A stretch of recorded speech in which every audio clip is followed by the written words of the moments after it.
I the a-hole for not telling my wife that my girl best friend used to be my friends with benefits because she told me not to? We're going to answer that question. And the question of, can you maintain a relationship with an ex after you break up? It's a hard thing to do. It's a hard thing to do. It is. But also someone who is hard in the studio with us right now is Kevin. Certified psychiatrist, baby. That's right. Everything out of my mouth today is guaranteed good advice. You can take it to the bank. Yeah. Honestly, you can guess literally everything that's going to go wrong. Yeah. And then prescribe them. The world's best guesser. I am in the world's building. best guesser. That is a fact. Let's go. It's a factual fact. But let's jump into this story. So I have been having arguments with my wife and standing my ground on a policy we made when we were dating. However, somehow I feel I might be in the wrong and wanted to get a neutral opinion on the issue. So for context, my wife and I are both in our mid-30s and are deeply religious. Please don't judge us on this. Too late. You know what they're about to say. Please Guess don't it, Kevin. Too late. It's too late? Uh-oh. Once the Lord's involved, it becomes a whole nother story. Keep going. I'm all ears. She is quick to judge people who do not have the same belief system as her, which was basically us 10 seconds ago. I also like our modest lifestyle and how great of a wife she has been.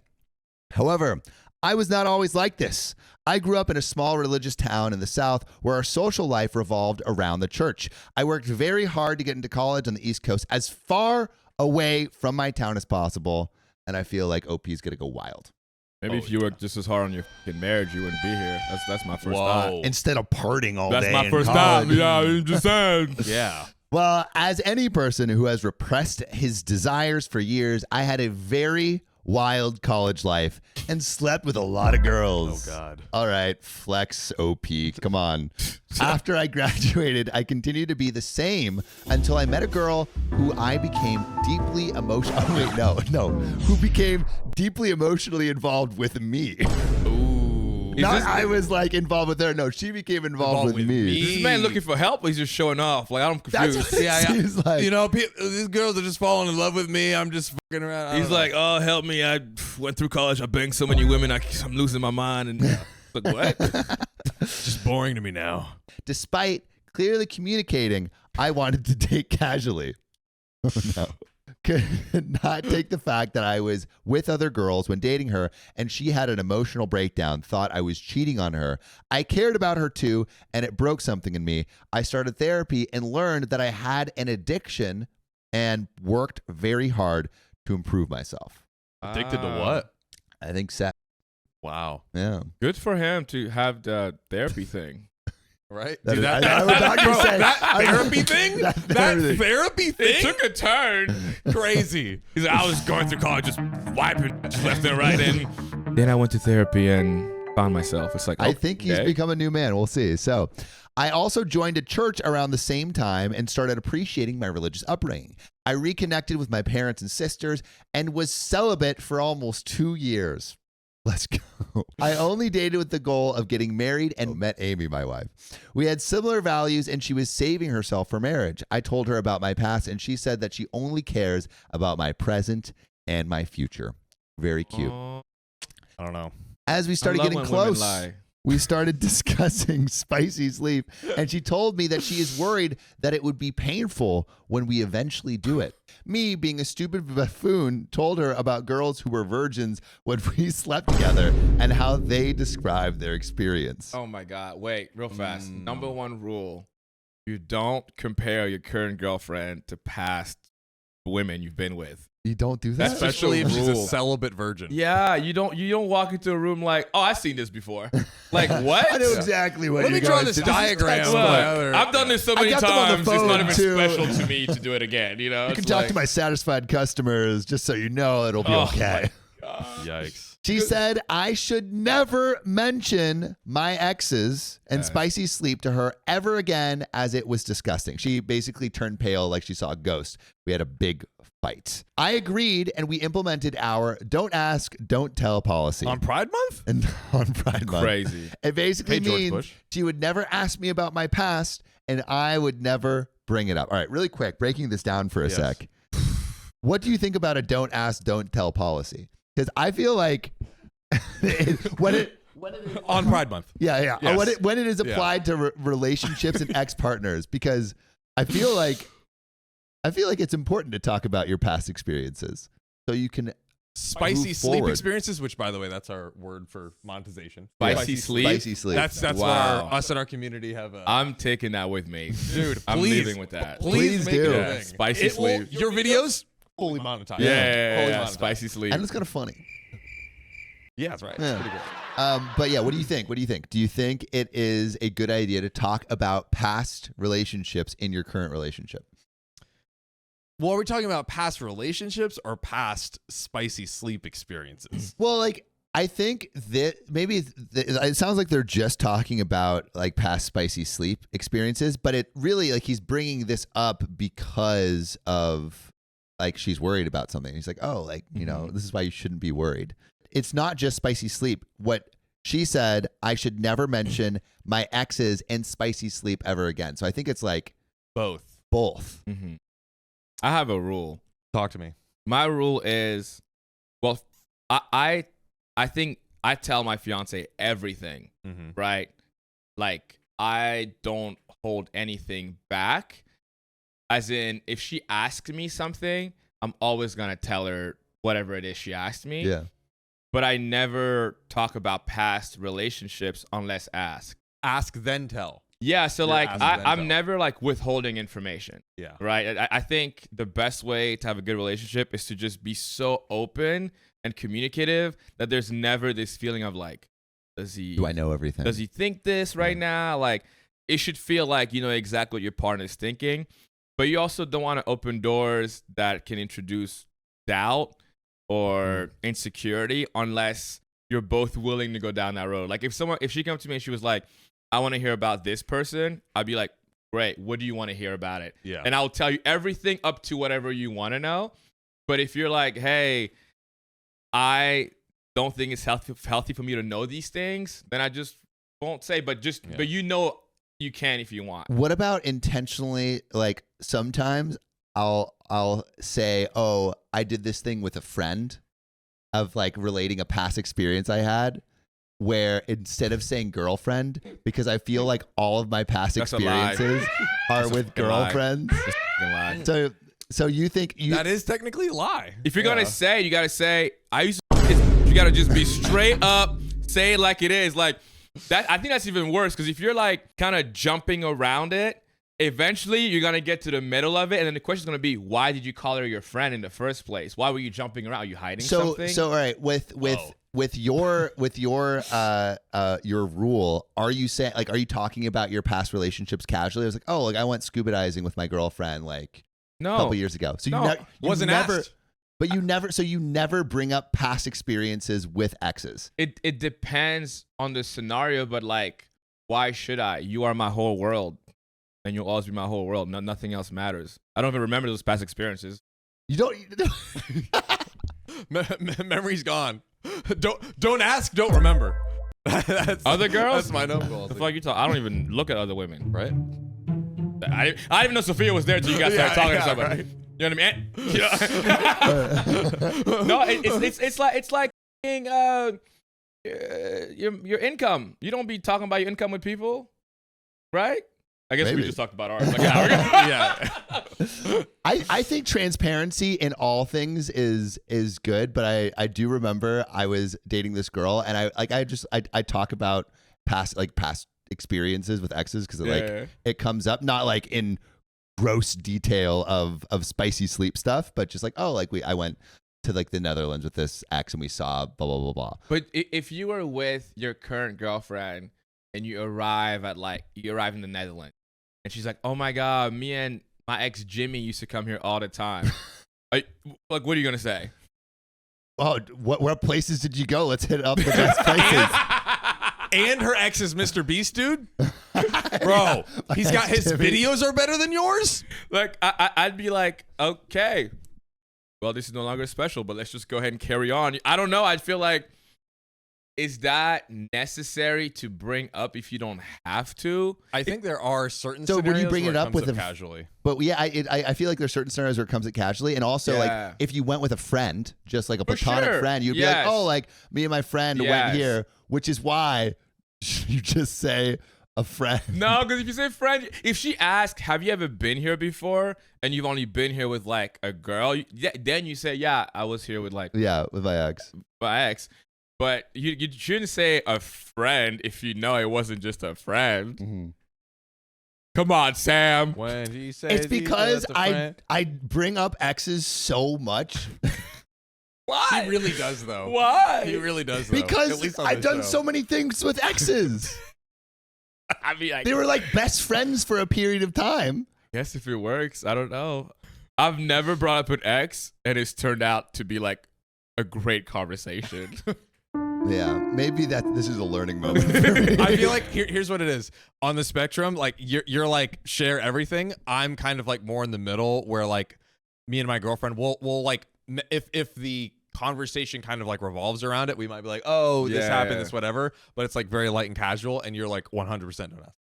No, I would say I'm where you are. Ask and tell. Yeah. Like I'm if it comes up naturally, sure. Yeah. But I don't like if I'm eating something and I know I've had it with an ex, I don't think to myself, I should mention I've had this with my ex. You Well, know what yeah, I mean?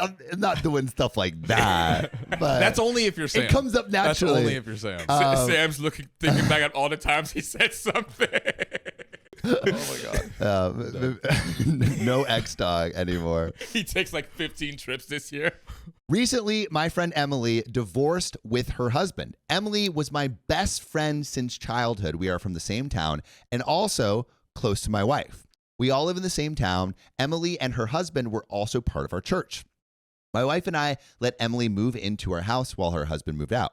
My wife and I have been helping Emily with some household stuff and getting her life in order. This sometimes involves her calling us in the evening to take care of some stuff or help with the kids. My wife mentioned to me that she's a bit uncomfortable with me spending alone time with Emily because now she is single. However, she understands Emily is like family to me and wants me to help her and her kids in her time of need. So my wife asked me if Emily and I have ever been intimate together in the past. They're like family, but like Alabama family. Alabama family. This yeah. I'm pretty sure this is an episode of One Tree Hill. I'm 92% sure this is a script out of One Tree Hill, and I'm loving every second. So she knows we never dated, but she wants to know if we ever kissed. The truth is, Emily and I were friends with benefits for almost 3 years until I started therapy.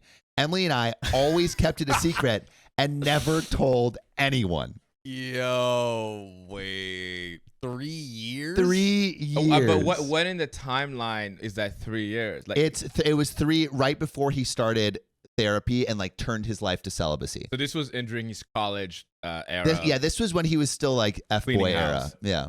I am a changed man now and intend to stay loyal to my wife until I die. I told my wife that it is irrelevant and I am a loyal husband and cannot believe she would think I would be attracted to Emily.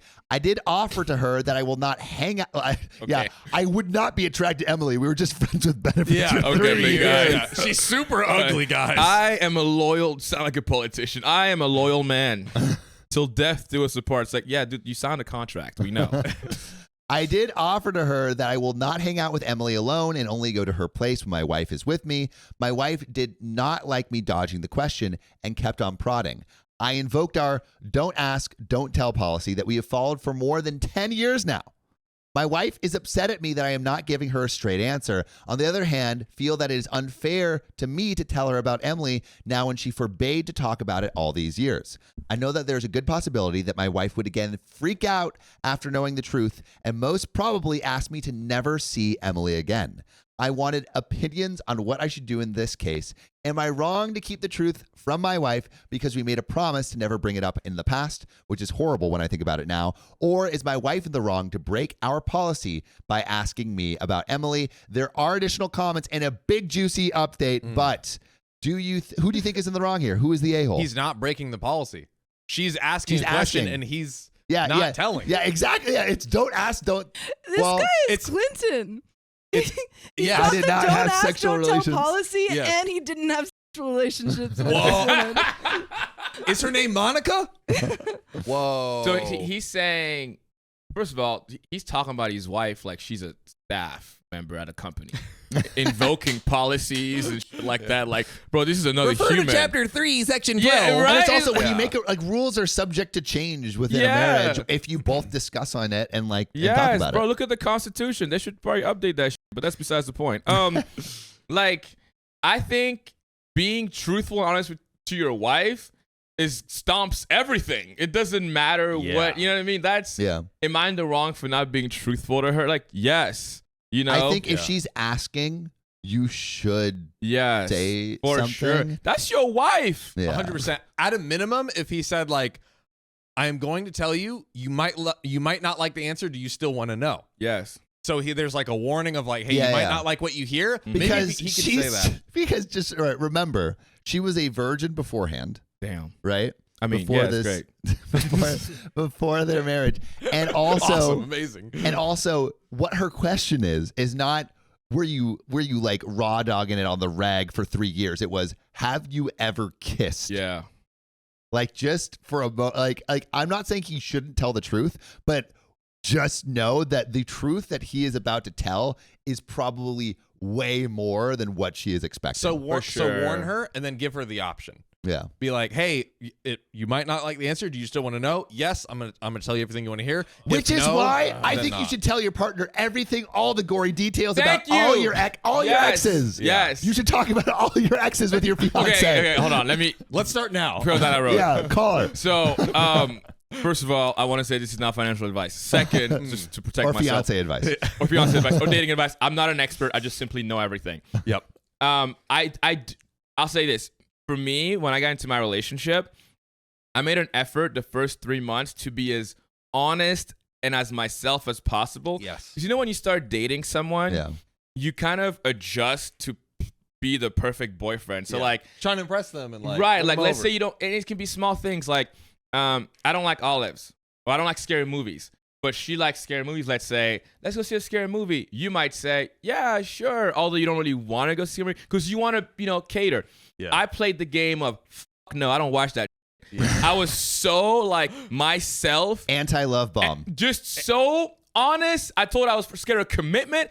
I was like, she's going to love me at my fucking self 100%. Yeah. That way when the when honeymoon you shit start wears being off. dishonest.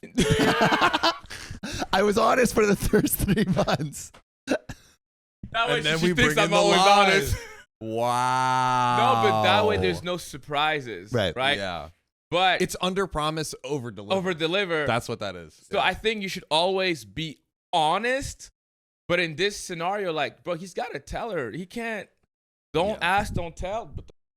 Yeah. I think definitely tell. In this specific situation, she's asking, tell, but you can kind of give a preamble where it's like, hey, we do have history. Mm-hmm. How much do you want to know? For sure. You know? It's all about how you package it. Yeah. The same thing can be said, you. Yeah. Right? It's Yeah. like, if you Yeah. package the information however you think the person's going to receive it best. Yeah. Like, I've even noticed with me how different me and my fiance receive information. Like, I'm like a tough love kind of person. So, like, if I'm having a bad day, she'll text me and be like, it's going to be fine. Like, you worked really hard. Like, just know you it's okay to have bad days. And that shit don't work with me.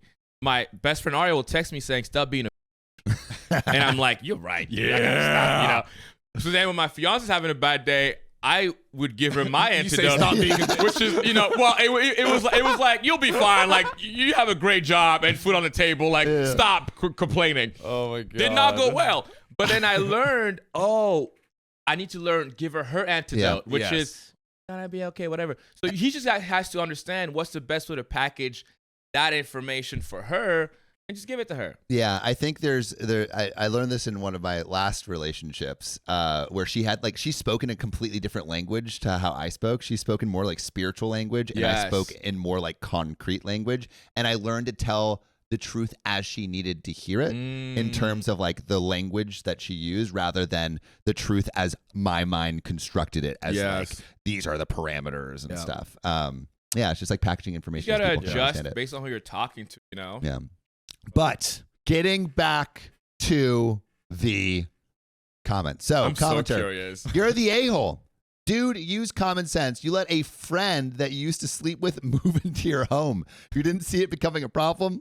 OP responded, that was 14 years ago when we did that. Wait, hold on. This is them talking? This is a commenter on the post. Oh. Yeah. I thought he was recounting the conversation with his wife. I was like, yo, this is some juice. Yeah. Okay, We sorry, are going go to get ahead. into some juice, though. And OP responds, that was 14 years ago when we did that. We were kids compared to now, and I do not think that was relevant. Moreover, my wife never wants me to talk about my dark face and has reiterated that to me over all these years. She wants to keep up the illusion that I am a religious fellow she's married who she plans to go to heaven with, which I feel like is a red flag.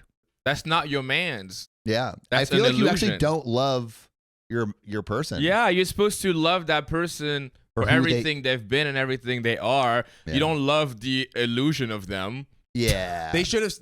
OP should have Sam'd it. I was raw dogging in an orgy every single woman in town.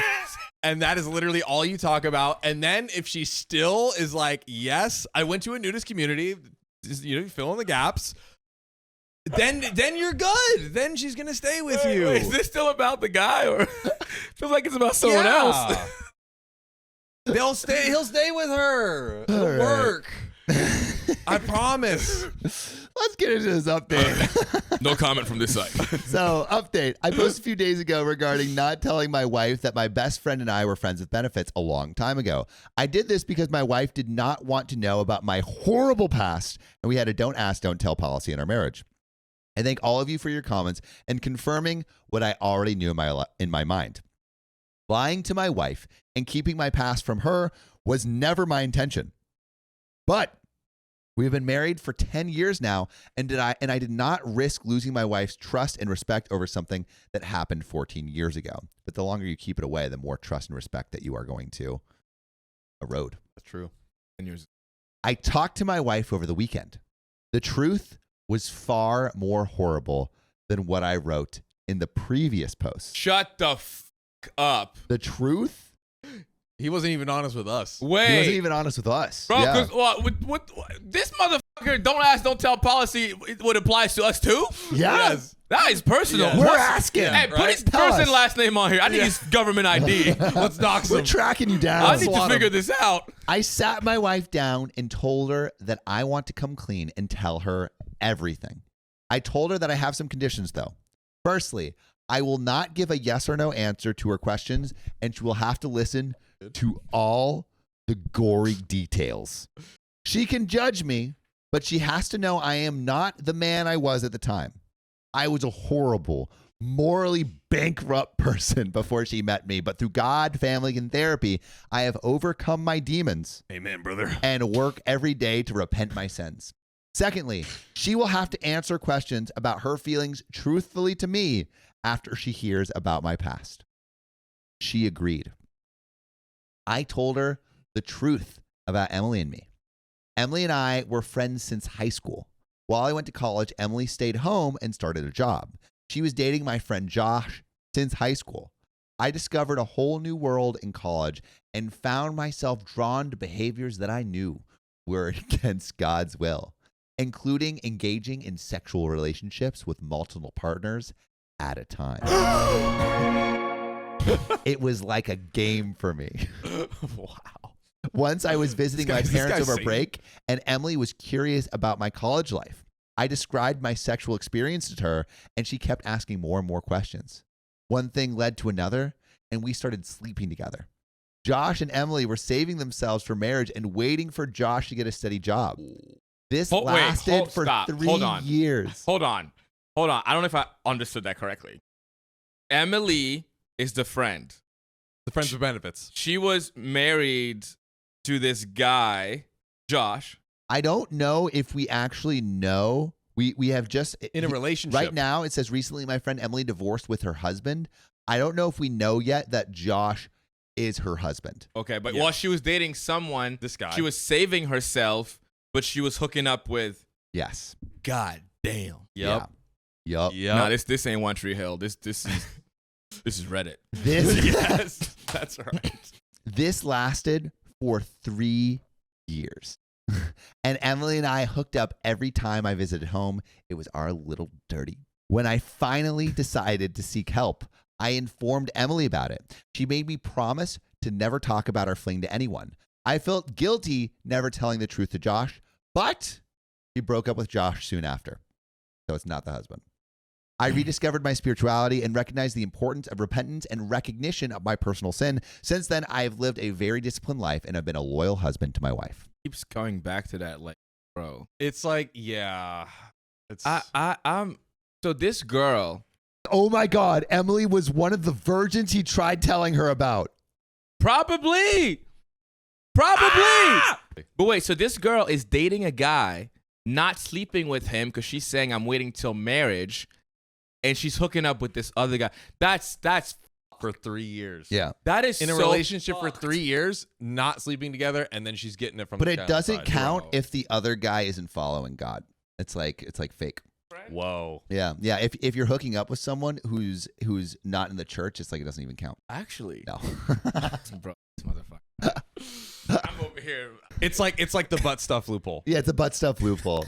Literally. If you have loophole. sex with garbage, or in your eyes garbage, then it doesn't count. I was like, garbage. Garbage. Anyways. Amy had tears in her eyes. And I really was scared that she would leave me after hearing about my horrible past. However, she told me that she still stands by the fact that she cares about my present and my future and would never judge me. She said that God, in his infinite mercy, did not abandon me. My wife assured me that she loves me and always will. She trusts me, but just wanted to know about Emily since things have changed now. I asked her if any of my actions suggested that I was disloyal and why Emily. She told me that when Emily's husband's affair came to light, it was very shocking how such an upstanding, God-fearing man would have a years-long affair with his coworker and father a child out of wedlock. Emily's husband had an affair. Whoa, I Years feel long. so bad. That sucks. Oh my God, the husband did that to her. Why? Because she went through something. What goes around comes around, I guess. Karma? It's crazy. This was not an isolated incident, as we had similar incidents happen in our church during the last few years. Man, I don't know if this church is doing the best job. Amy told me that it just shook her to the core. Amy was the one who suggested Emily and the kids move in with us until her husband moved out of their family home. Emily only stayed with us for a week. Emily started calling us a lot as we supported her through this rough time. However, it bothered my wife that Emily would just call me during evenings and after work, after her kids went to sleep, for support. We would sit and talk for 30 to 45 minutes, and I would leave. The final straw was a week ago when we all went to the park with Emily's kids, and I was chasing them while my wife and Emily were talking. Emily told me, my wife, that I would one day be a great father and how much I love her kids. She told my wife to start trying harder to have kids so that we can complete our family, and hopefully God would make me a father soon. My wife has struggled with infertility issues, and despite trying every medical procedure, God has still not blessed us with a child. I have suggested adoption, but my wife says that God will hear our prayers and we just have to try as hard as we can. Oh, he's trying hard. He's trying hard. It's like you can't just put everything on that. At some point, you got to be accountable as well. Well, it's like that classic parable of like there's a flood coming and I'm on top of my house and I'm like, God will save me, and then there's like a boat that comes, like, God will save me, a helicopter that comes, God will save me, and then the guy dies and it's like, yo, I sent a helicopter and a boat, what more do you want? Wait, So, did she know that the wife had infertility issues? I don't think so. Is she like planting some? Honestly, I think you might be right. I'm telling you. Okay, I look. think you might I'm be gonna tell you right. how this goes, right? Talk to me. I think she moved in that house and she's trying to get the guy back. So she's now planting ideas in the wife's mind to cause issues in the relationship. Or sister wife situation. What state is this? Yeah, are we talking Utah? It could be that kind of church. Gonna find out. I don't know. That's Also, to all of crazy. our Mormon fans, we know you all aren't like that. It's only the redneck Mormons Only some in the of you. hills. No, all of you, 100%. We actually had a Love Mormon Mormons. fan come on in our did. in our episode last week.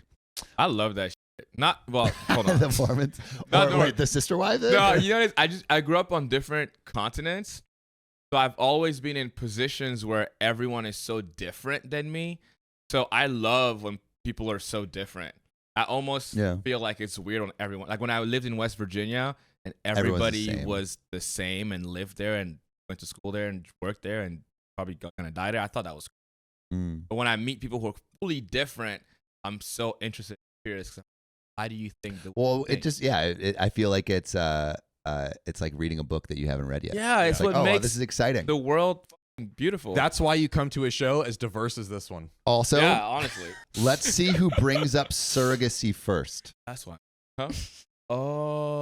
Oh. So she's like, "Hey, I'll be your surrogate."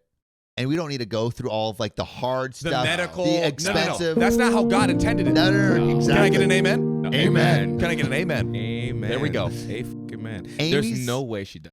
Let's see.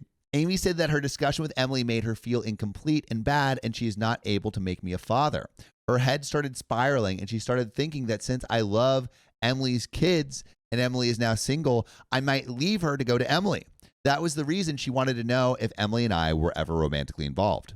I assured Amy that I would never betray her and she is enough for me. It was a very emotional time to see her feel bad about things she cannot control. I am also to blame as I am sure God is punishing her for my sins in the past. Bro, what? However, I intend to be loyal to the woman who literally saved me and be the best husband possible. I again thank you all for being frank and straightforward and helping me to tell my wife about my past. And there are some relevant comments and some responses from OP to close this story out. But how do we think, like if we were to predict what would happen next, what are we feeling is going to happen between OP, Emily, and Amy? You going to jail. I'm with Kevin. I think that Emily is like, I want OP. Yes. And she is just sowing seeds of doubt. Yes. It feels a little like that. But Yes. let's read these relevant comments to close this out. She's in that house. She's missing Her man's. Let me tell you what she's missing. she's a lot, including dick. She's her husband left her, and that felt like her ultimate karma, punishment, whatever. She's seeing this guy she used to have a fling with for 3 years, now older, mature, Be loyal. in a marriage, loyal, and she's Playing probably, with her kids. Exactly. The kids love him. Yes, you know what she's thinking? She's thinking Or maybe that could still be me. that could there it is, still be me. So a commenter says, I think it might be time to take a step back from your friendship with Emily. Her actions are shady, calling you after work every night, telling your wife how much you love her kids.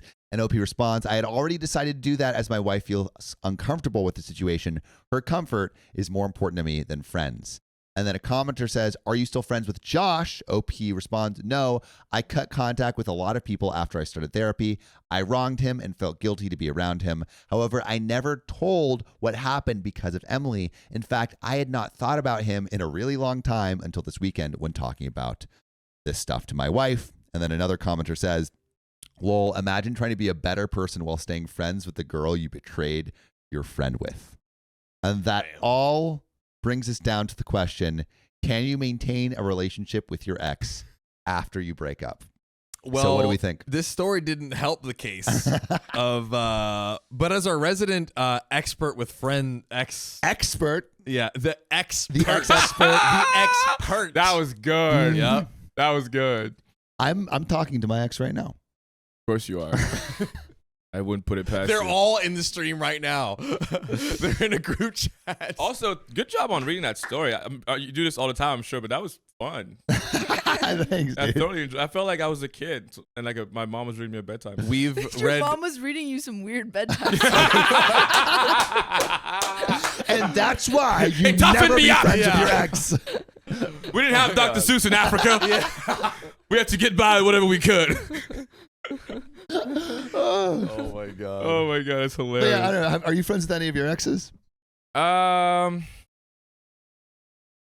cordial with all my exes. That's I've good. Always made an effort to leave on a good note, have good relationships, but I wouldn't say I'm friends with any of them. Like maybe my most prevalent ex, like that I dated for the longest, I probably call her maybe like every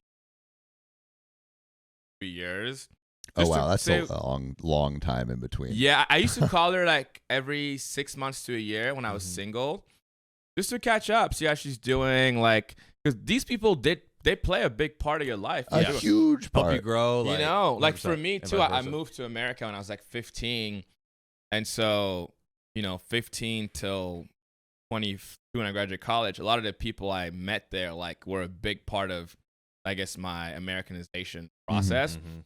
and so I wanted to make sure like people feel like I'm not just disappearing. But obviously, as I got into my new relationship, I'm trying to be respectful of my current relationship, and so I don't keep up or call any of my exes almost at all. Yeah. Yeah. If I see a post somewhere, I don't even follow any. But if I saw a post somewhere, I may comment like the last time I talked to my ex, she was getting married, and I commented like, "Congratulations, like super happy for you." Yeah. I object. Shrek. It should have been me. I will say one of my exes. Do it. Spill it. No, Kevin okay, Lang it's exclusive. it's a long story. Ooh, Okay, it's a very we long got- story. No time for it today. If I come back, I'll tell the story. There But we go. Long story, and this was the first girl I fell in love with when I was young, and that first love is always Yeah. important to you. 100%. And we went to college. We had not broke up, but we just kind of were in different places. Started seeing this other guy, and this guy just he fucking hated me. I think he saw that like we were always kind of talking, laughing, whatever. And skip to the end, but they got married on my birthday. And one day I'll come on and tell the full story, but out of 365 fucking days, they get married. It felt personal. And the reason why I did is because me and the girl used to have this running joke when I was in college that if she ever got married to someone else, I would show up to the wedding and object. It was like a big joke we had. It was multi-layer joke, and her current husband knew about the joke, and so I feel like his way of saying "f you" to me was like, I'm gonna get married on Kevin's birthday. Did you try to show up? No. No, bro. No, you should have busted in the door and be like, "Happy birthday to me." Nah. I don't need to object to nothing. I'm happy. With a cake. Happy birthday, Kevin. Yeah. Nah. Everyone Yeah, sing to me. a dancer come out of the. Hell no. I think the stronger statement for me is always not even saying shit. Yeah. Bro, this is what you should have done, right? Are you ready? I'm so ready. Planned your birthday at the venue they held the wedding at, and just pay them like a crazy amount so that way they'll let you double book. Yeah. And then you'd be like, what? How crazy is this? But the only thing with that is that shows you still care, Yeah. right? It means you're still at their mercy almost, Yeah, versus yeah. just being like, okay. 100%. No, You see, know? that's the right thing to do. But the petty The thing, petty thing to do for sure. and chat For loves sure. chat Being is petty. For sure. Chat is petty. If you had given me this idea a few years ago before I became mature, I would have 100% be like, nah, I'm not walked away, booked the venue. I booked my ex's wedding venue for my birthday YouTube video.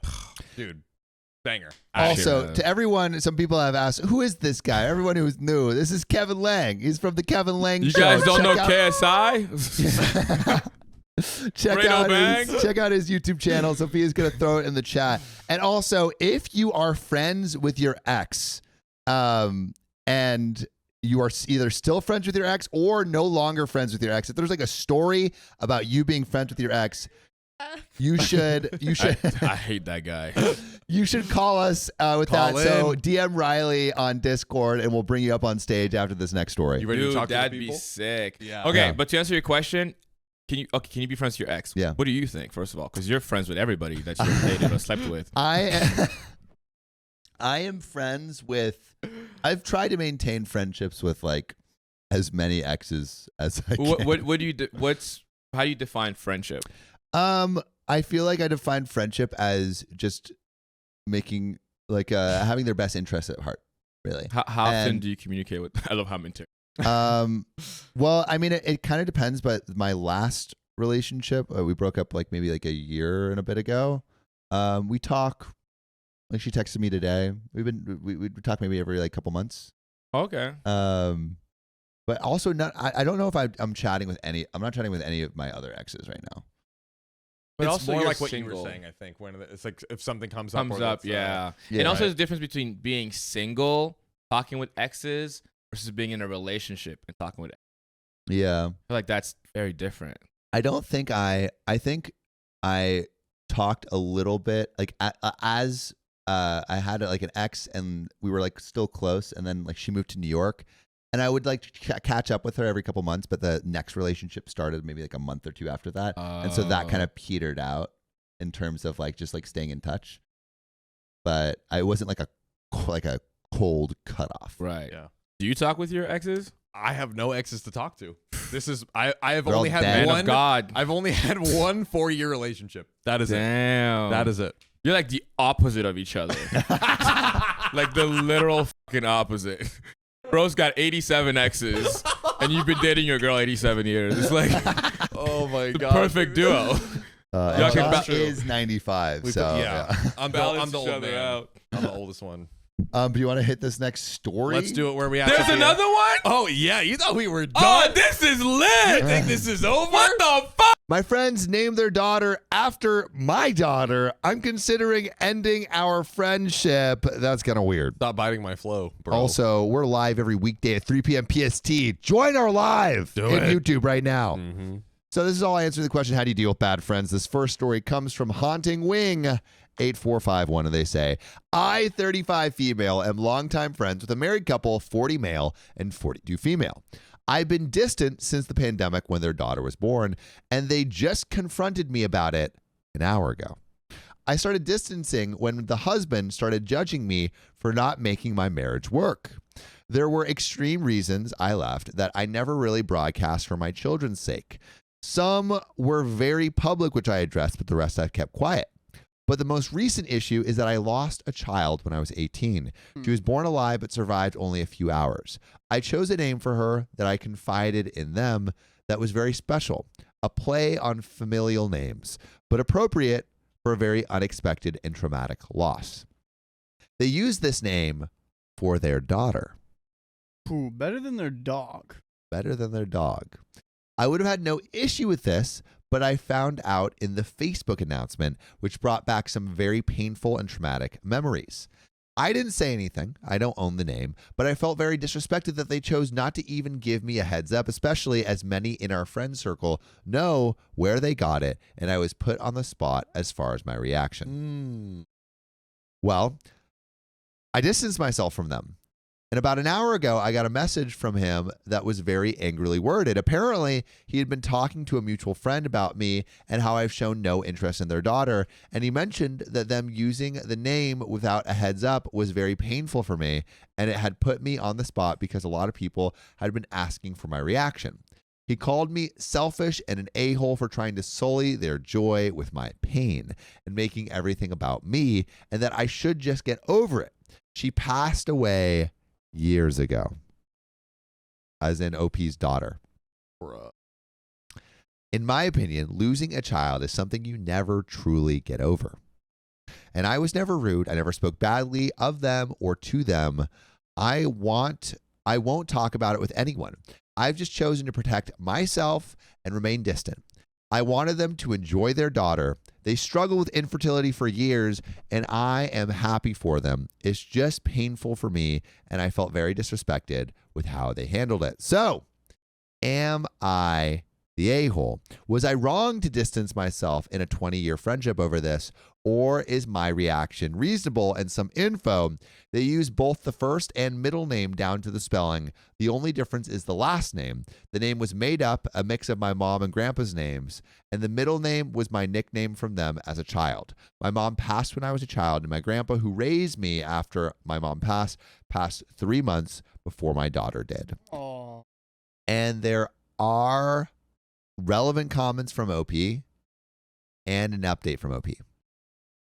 But what do we think? Is OP the a-hole basically for distancing themselves from their friends for using the name of their dead child without asking? And then also the friend basically saying, get over it. Yeah, that that was like insanely crazy that they said that to their friend. Like, that's not your friend. Not your friend. Low key. Yeah. This is a different one. This is we've never seen a scenario like this. I don't think we've seen a scenario like this. And I also think that it's just like weird. It's especially weird for given the context and how it was like a mashup of two different names. They did the first name and the middle name. Like, why would you? It's so thoughtful on OP's part and so thoughtless on the friend's part. It's like, why would you choose such a specific name? Yeah, and I'm kind of like, is there really no like? They picked the first name and the middle name. You're telling me there's literally no other name on planet Earth in the history of names that you can pick that you think would be like more meaningful to you? Yeah. It's like a mashup of. And like, I think that first thing is already kind of pretty weird. It's not like, I don't think it's necessarily like super bad. It's just like a weird choice. It could be fine because like a normal scenario I could see happening is like, let's say like me and my girlfriend have done this, like someone's name in a TV show where we meet is like cool, whatever, and I'm like, oh, that's like a cool name. Yeah. And then it's like, oh, kind of save that in the baby bank. But like, I don't know why they wouldn't just say something, but I'm actually like, in terms of where my a-hole verdict comes from, when I'm saying this couple is the a-hole, really, I think it comes from when they said, get over it. That feels like an order of magnitude more a-hole-ish than just taking the name, which is already pretty weird. I think because of the specific here's what I think. If it was just like even if it was just like a name like Jane, that's not like a combination or like kind of like this like special new cooked up name, it could be potentially okay, but this was so specific and they knew. I think that they had to have some semblance of an understanding of what that name meant to OP. Meant, yeah. And also the other thing too is like, what were the actual consequences? People kept going to OP and asking about it. So OP has to relive this over and over with all the friends that are asking her about the baby name. And that's something that OP has to deal with, which is completely unfair. Yeah. Even exactly, if that's not especially when it brings up trauma. Exactly. Like, even if that wasn't their intention, OP still has to deal with all these people like, oh, I heard like they named the baby after your deceased daughter. Yeah. What do you think about that? Yeah. It's just like, it's pretty bizarre. All right. I'm going to go straight into the update. So the commenter says you should just get over it. She passed years ago. This person is not your friend. Time to distance yourself permanently, not the a-hole. OP says, I haven't responded to his email. I'm waiting until I'm calmer, but I can't say I plan to be kind. There will definitely be a clear boundary that they are never to contact me again. I wish them well, but they definitely do not continue to have any place in my life. And then another commenter says, OP, my heart goes out to you for what you've been through. Your reaction and feelings are very reasonable. Definitely do not be kind to that person or allow them close anymore. I would even take a screenshot of that email for reference in case anyone in your friend group tries to say you're overreacting. And OP responds, thank you. I forwarded the email to another friend with a clear statement of my boundaries with them going forward and made absolutely sure they're blocked and everything.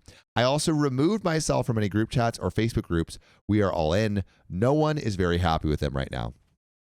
So this commenter is saying, OP should be honored. Yep. This sounds like some dumb, childish crap. Oh, you took my name. Maybe they didn't hit her up because she's emotionally draining or just have their lives or it slipped. She hit him up, tripping out. I tell them to F off as well. OP responds, I'm not entirely sure you read my post. I went radio silent after their name announcement. He's angry because I won't talk to them or about them. I certainly never hit them up tripping out, as you so eloquently put it. He hit me up tripping out. Boom. That kind of sounds like when like a principal is like, I am like, it's like, you're tripping, Principal G. And then the principal's like, I am not tripping, Edward. You know, like it sounds like that. That's the Shout out vibe I was Principal getting. Edward. Principal Edward. I distance myself because even I didn't realize how upsetting just hearing her name would be. Hearing it and being expected to associate with another child, then having to deal with it while people are blowing up my phone, coming to my house, coming to my job, asking me about it. It was a lot on my mental health. After that, it just wasn't worth the drama to bring up or be around them. How in God's name is their conduct an honor for a child they never met, never mourned, and never cared about? I think the main part for me is they don't have to get your blessing to use the name. OP responds, this is another commenter saying, I think the main part for me is they don't have to get your blessing to use the name. OP responds, they didn't need my blessing. My issue is that I wasn't allowed to process hearing my daughter's full name again for the first time since her funeral privately. I had to do it with my phone blowing up to talk about it and people at work asking me about it. Consideration would have been a text or phone call a day or two ahead of time, letting me know they were using the name and letting me process, instead of being shown the post by a coworker. It's not a common name. It was one I made up, combining my mom and grandpa's name, and the middle name was my nickname from them as a child. Both had passed a few months before my daughter. OP was voted not the a-hole even before the update, but there is another update, and it's quick and it's short. Yeah, I was just gonna quickly say that like OP wasn't even saying like, oh, they couldn't use the name. It's like, hey, if you could have just given me a heads up so I could process. And she was still like basically inferring that she was okay with people hitting her up and kind of bringing up and trudging up the memory, as long as she had some sort of time to process and be prepared to be bombarded with all that. She just needs time to process. That's literally all she's asking for. But the update, so everyone's over at the house, and I mean everyone. Both my friend groups came over. The friend D I sent a screenshot to last night of the email called everyone, and they're furious. Her husband M called the former friend A and let him know that everyone is cutting ties with him and that he is to leave me alone. Everyone was under the consensus that while the way they handled the name was an issue, it wasn't a deal breaker since I chose to just remove myself and let it go. However, since he chose to attack me unprovoked simply for keeping a healthy distance, that's unforgivable. This is entirely their own reaction. I did not demand they cut ties with him. However, keep in mind that these are people closest to me. So when I called D last night, I was simply reaching out for support and to calm down because my knee-jerk reaction was to say, if you want to go low, I'll go lower, which is very out of character for me. I made it very clear that I was not continuing any contact with A and his wife, but I was not going to dictate their friendships and love them, whether they stay friends with them or not. And that's all to answer. How do you deal with bad friends? Also, we're live right now, so you should check out our lives because they're pretty fun. Go click our profile. But yeah, that's where that story ends. Again, like I think OP was more than reasonable. Honestly, I feel like it would have also been a reasonable request to be like, hey, can you not use the name? Because just like realistically, it's a combined grandpa name, mom it's name, so combined. Specific. It's so weird. Like different and specific as the first name and the middle name. You are telling me there is not one name in the world that could, just be more creative. Also, you're giving your child a name that someone else made bespoke for their kid. Dead relatives and child. It's giving Fast and Furious 10. Who would want to be named Like, after that? Make a new series, 10. guys. Yeah, come on. I think a-hole for those guys. A-hole. I think OP handled it super well. Am I the a-hole for backing out of my friend's wedding because he's marrying a cheating whore? This is a long one, folks. Wanted it to be shorter, but in order for me to find value in the responses, I think you need details. Currently, I'm 27 male. He's 27 male. She's 25 female. By the way, this comes from a throwaway account on the r/OK Storytime subreddit. So, January 2021, we went on a boys' golf trip. The last night of the trip, while at the bar, buddy, we'll call him C, met Charles. met and eventually brought home a girl. We'll call her Sally. At the time, Charles was 25 and Sally was 22 or 23. They effed that night. Whole house could hear, and then stayed in touch after we left. Not long after, he told us they're going to try a long-distance relationship 2-hour plane ride. Oh. Whoa, Ooh. fast. Would you do that? What's that? What? Las Vegas? What is 2 hours from here? I mean, it depends. I would do a long-distance relationship depending on the person. Yeah, but how far away is that from here? 2 hours? Yeah. I don't know, like 300, 600 miles, 800 miles. I didn't think much of it at the time, other than from what I had seen, she wouldn't be the type of girl me or any of her close friends would consider for a serious relationship, especially at the cost of it being long distance, but to each their own, so we just supported him. Not too long into the relationship, they were fighting a lot. She would post him on her Insta, then delete him, do all kinds of weird, childish crap. During that time, he would speak to us for advice, and based on all the information we consistently recommended, end the relationship. It's also important to note that Charles is one of the nicest, most genuine people I know. He doesn't have a mean bone in his body, and he's a handsome guy too. At no point in our time growing up together did he ever have a problem with the ladies. So essentially, he's got ample options available to him, but somehow he's settling down with this. He's probably like, oh, she treats me bad, but But I love it. I love the bad. the stepping The on the throat. toxic, you know? Oh. 7 months into the relationship, he was DM'd on Instagram by a random girl claiming he had found out her boyfriend was cheating and the girl he was effing was Sally. Ooh.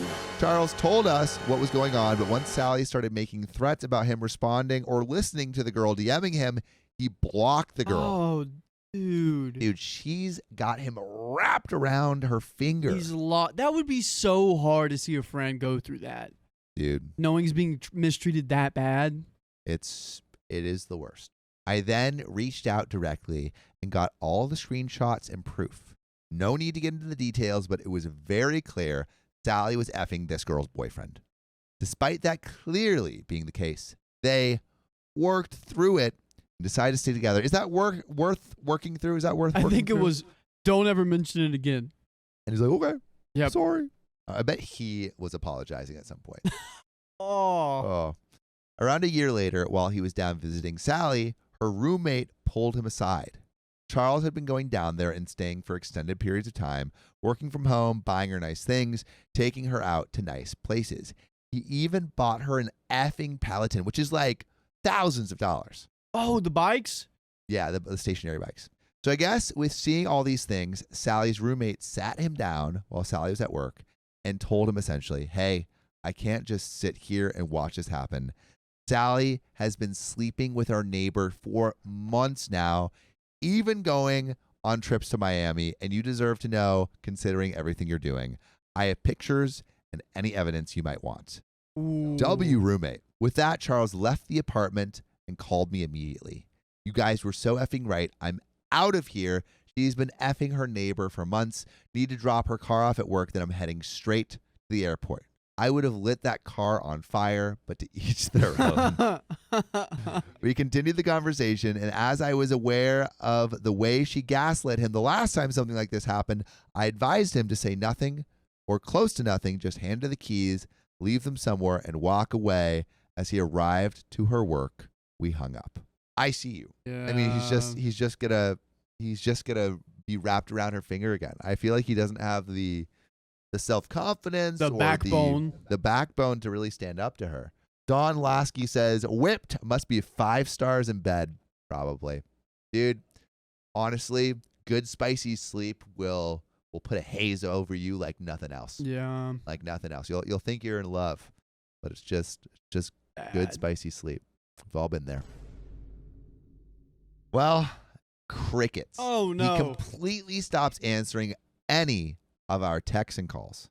Did I consider the fact that this wench had killed him? Yes, I did. But almost equally sad reality was true. She somehow gaslit him to be okay with it and stay with her and probably cut off all his friends. Vix Mix says, I see you. Tomlet says, I see you. Jellyba says, welcome to your first live. Also, if it's your first live, welcome. This was the point where he even called me and our other family friend a few days later and lied to us, claiming the roommate made it all up. Everything's fine. Nothing to worry about. What he failed to realize is when he sent us proof the roommate provided, the neighbor's phone number was in the screenshots. We called the neighbor. Everything mentioned was true. Charles didn't answer us once we confirmed that. Radio silence for a while after. After that, our entire group of friends were pushing him to get out. He completely stopped mentioning her or telling us anything about the relationship. Not sure if it was just sick of it or he was embarrassed or what, but that's just what he decided to do. He's too Important deep. note. He's too deep. He's too deep in it. Important note. Only 3 of us knew about either cheating situation. Everyone else in his life just hated her for her character, and I promise you would too. She's the type of girl who has a new best friend every other month, and when you ask about the old one, it's always some form of she's an effing B, which totally red flag. Oh, yeah. Total red flag. You can't keep a friend? Yeah. Toxic stuff like that is the reality of who she is.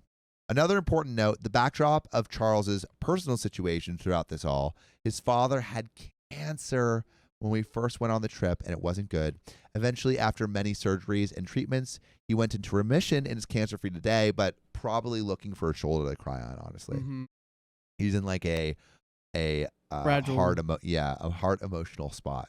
However, before that happened, Charles's mother was diagnosed with a different, more severe form of cancer.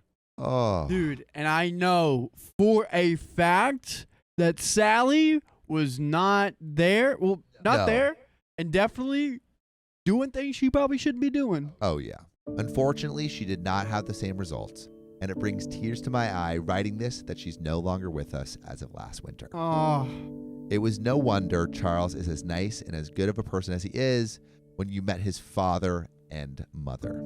2 incredibly kind and genuine people. Her sweet presence and kind generosity will forever be missed. I mention that because I think it's an important backdrop to this all. During the time they were dating, we all noticed a big difference in him. The Charles today versus the Charles that went on the golf trip is different. It's like the lights are on, but nobody's home. He was never the sharpest tool in the shed, but seemingly he's just become spacier and spacier. Oh, dude, I have been here before. It's such a bad place to be in because you're giving yourself to the other person thinking, oh, everything I need to do needs to be for them. And you've lost yourself. Like you said You earlier. lost yourself. You lose your friends. You lose your family. It's like when you have an emotional demanding relationship, just like all of your essence just gets absorbed by this person that's causing you problems, causing you like emotional turmoil, and there's not space in your life to take care of yourself. And so you just, you throw it all away for some great throat, as Bill Contling says. Dude, it's so sad.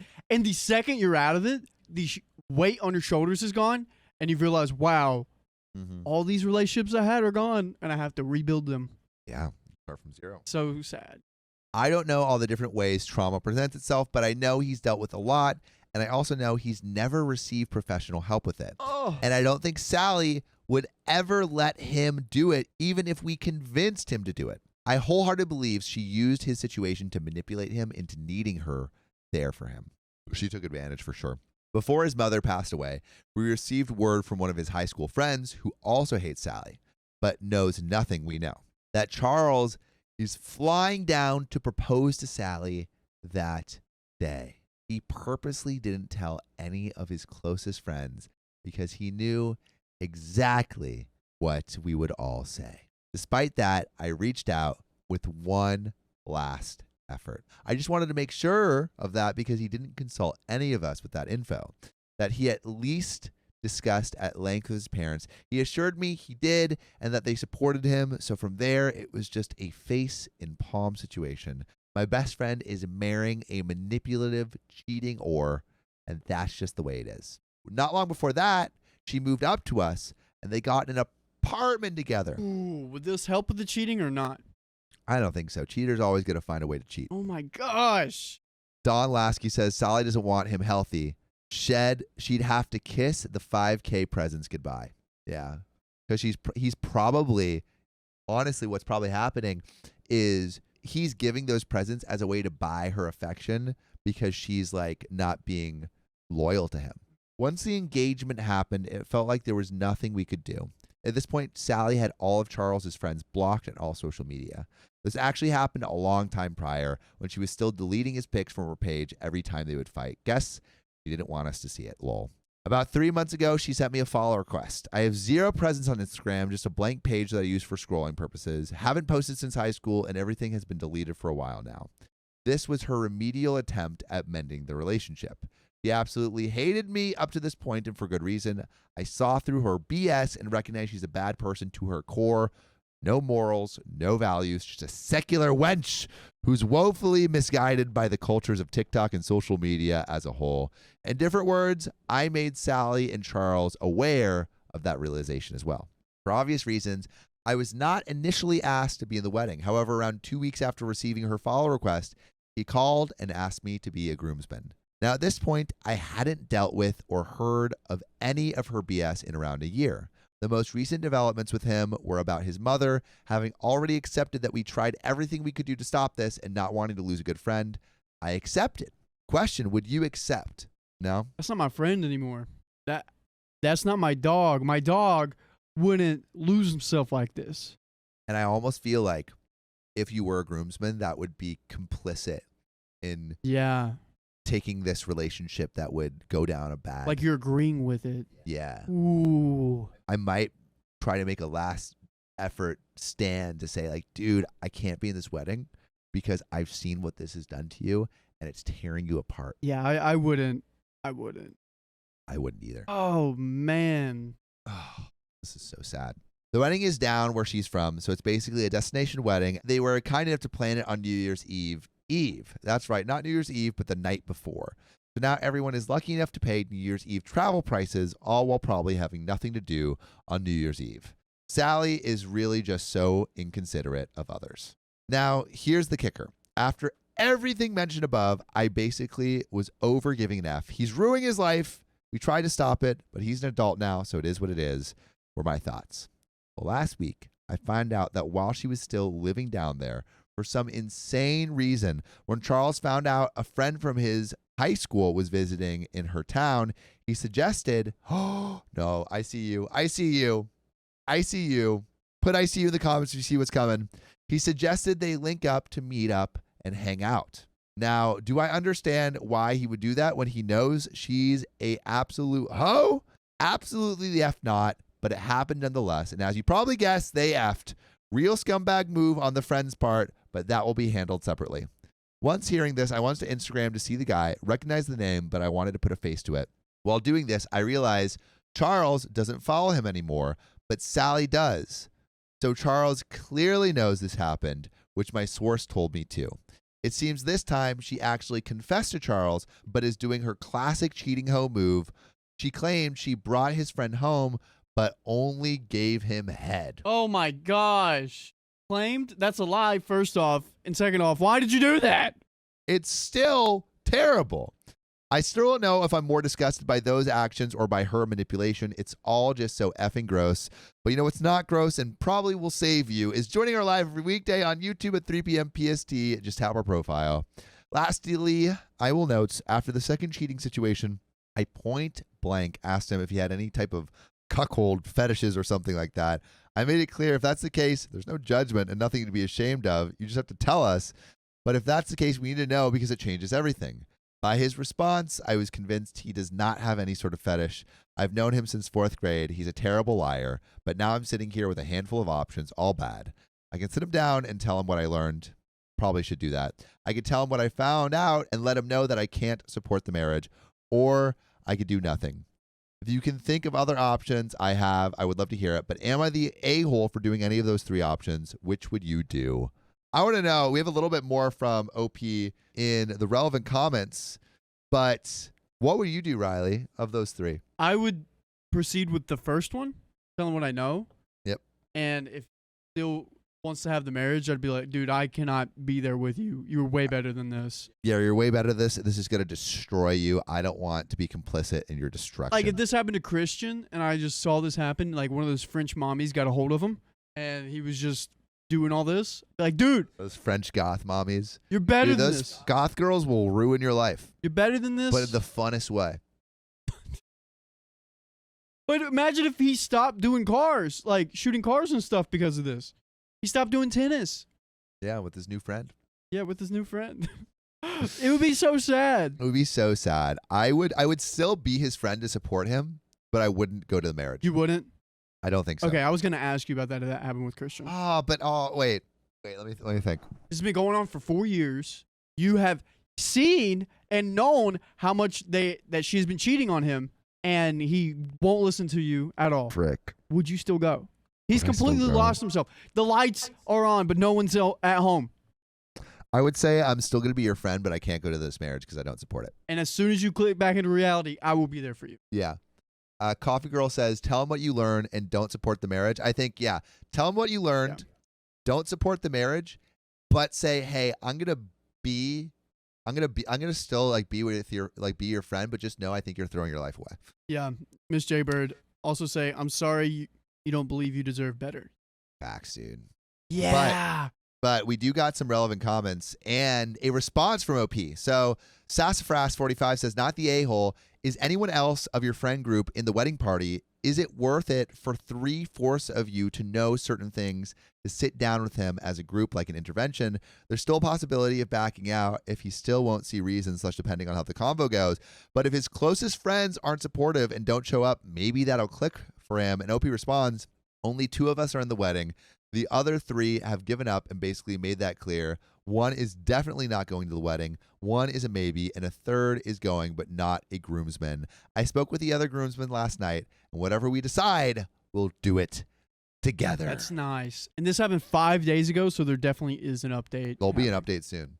Oh, you think there's an update now? No, I looked. There isn't an update. But wow.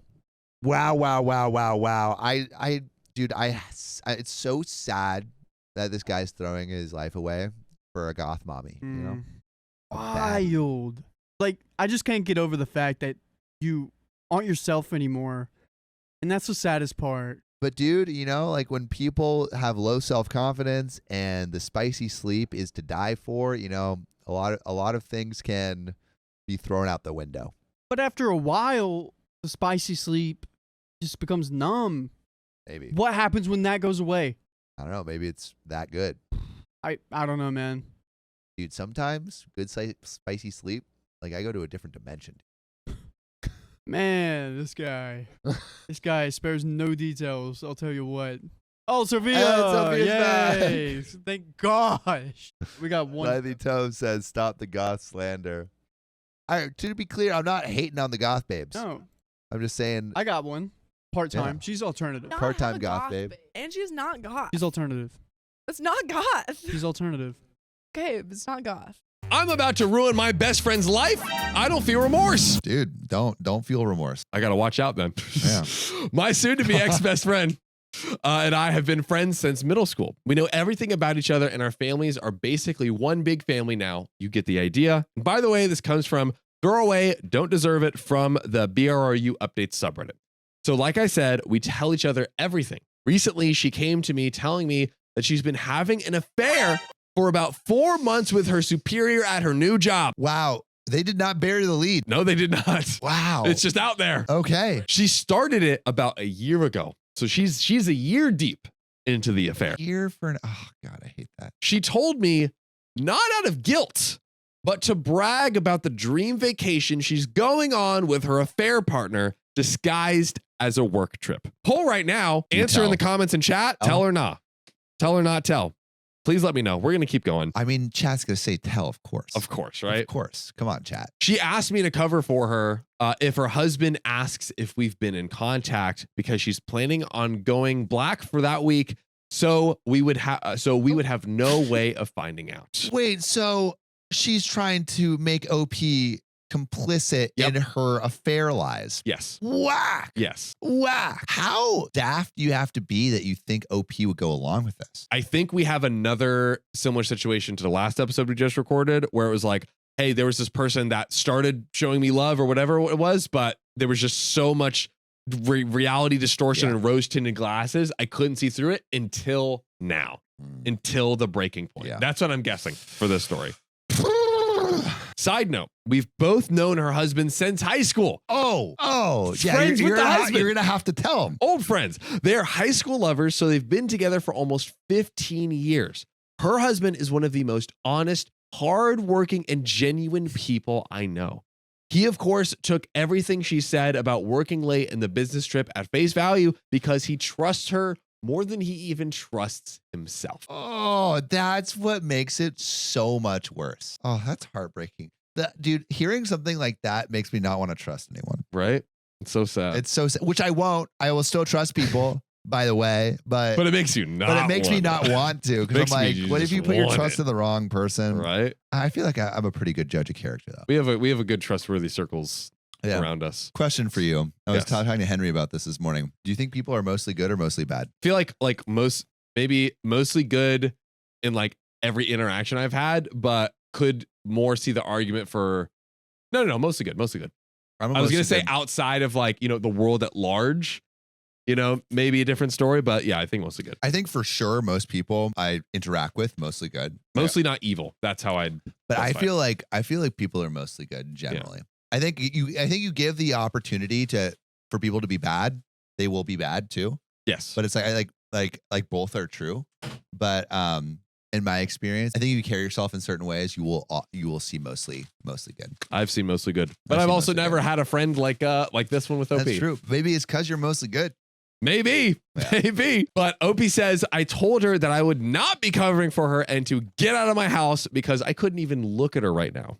Later, I told my husband everything that happened, and he was just as shocked and disgusted. Her husband is basically his best friend now. How would you think this would go well? Like, this is like, maybe if her friend was telling a friend that didn't even know the husband and wasn't so close, like maybe there wouldn't be fallout from that. It would still be a bad look, obviously. But if you're doing a heist, you make sure you don't tell anyone about the heist if you want the heist to be successful. Unless you want to be caught. Unless you want to be caught. You want the fame of being caught for doing the biggest diamond heist of all time. Which is, these are the vibes that I'm getting. So, of course, my husband is loyal to him, has a lot of loyalty to him. My husband pointed out something I didn't even think of, our security camera, and it caught everything. Caught everything of what? We're finding out. So we plan on going to her husband tonight with the proof. It will be up to him to do what he wishes, but he deserves to know. Yeah, I think it's maybe audio there too, which makes sense. I mean, there's security cameras with audio. Question for you. Do you tell your friend that you're going to tell the husband, or do you go direct to the husband? Because we've had stories in the past where like you tell the partner that you're going to go to the husband or like the wife, and then the partner tries to spin something to turn their significant other against the people that are trying to tell the truth. Because they have both of them have such a deep and close relationship with the husband, go direct to avoid any possible complications. Yeah. I think if you have an individual relationship with the person who is being wronged, you can go individually to that person. You can totally go direct. Although the tell him I will is also not a bad option in many cases, but I think in this case in particular, definitely go direct. I would say definitely go direct. Secondly, we're taking this to her job because it was the boss.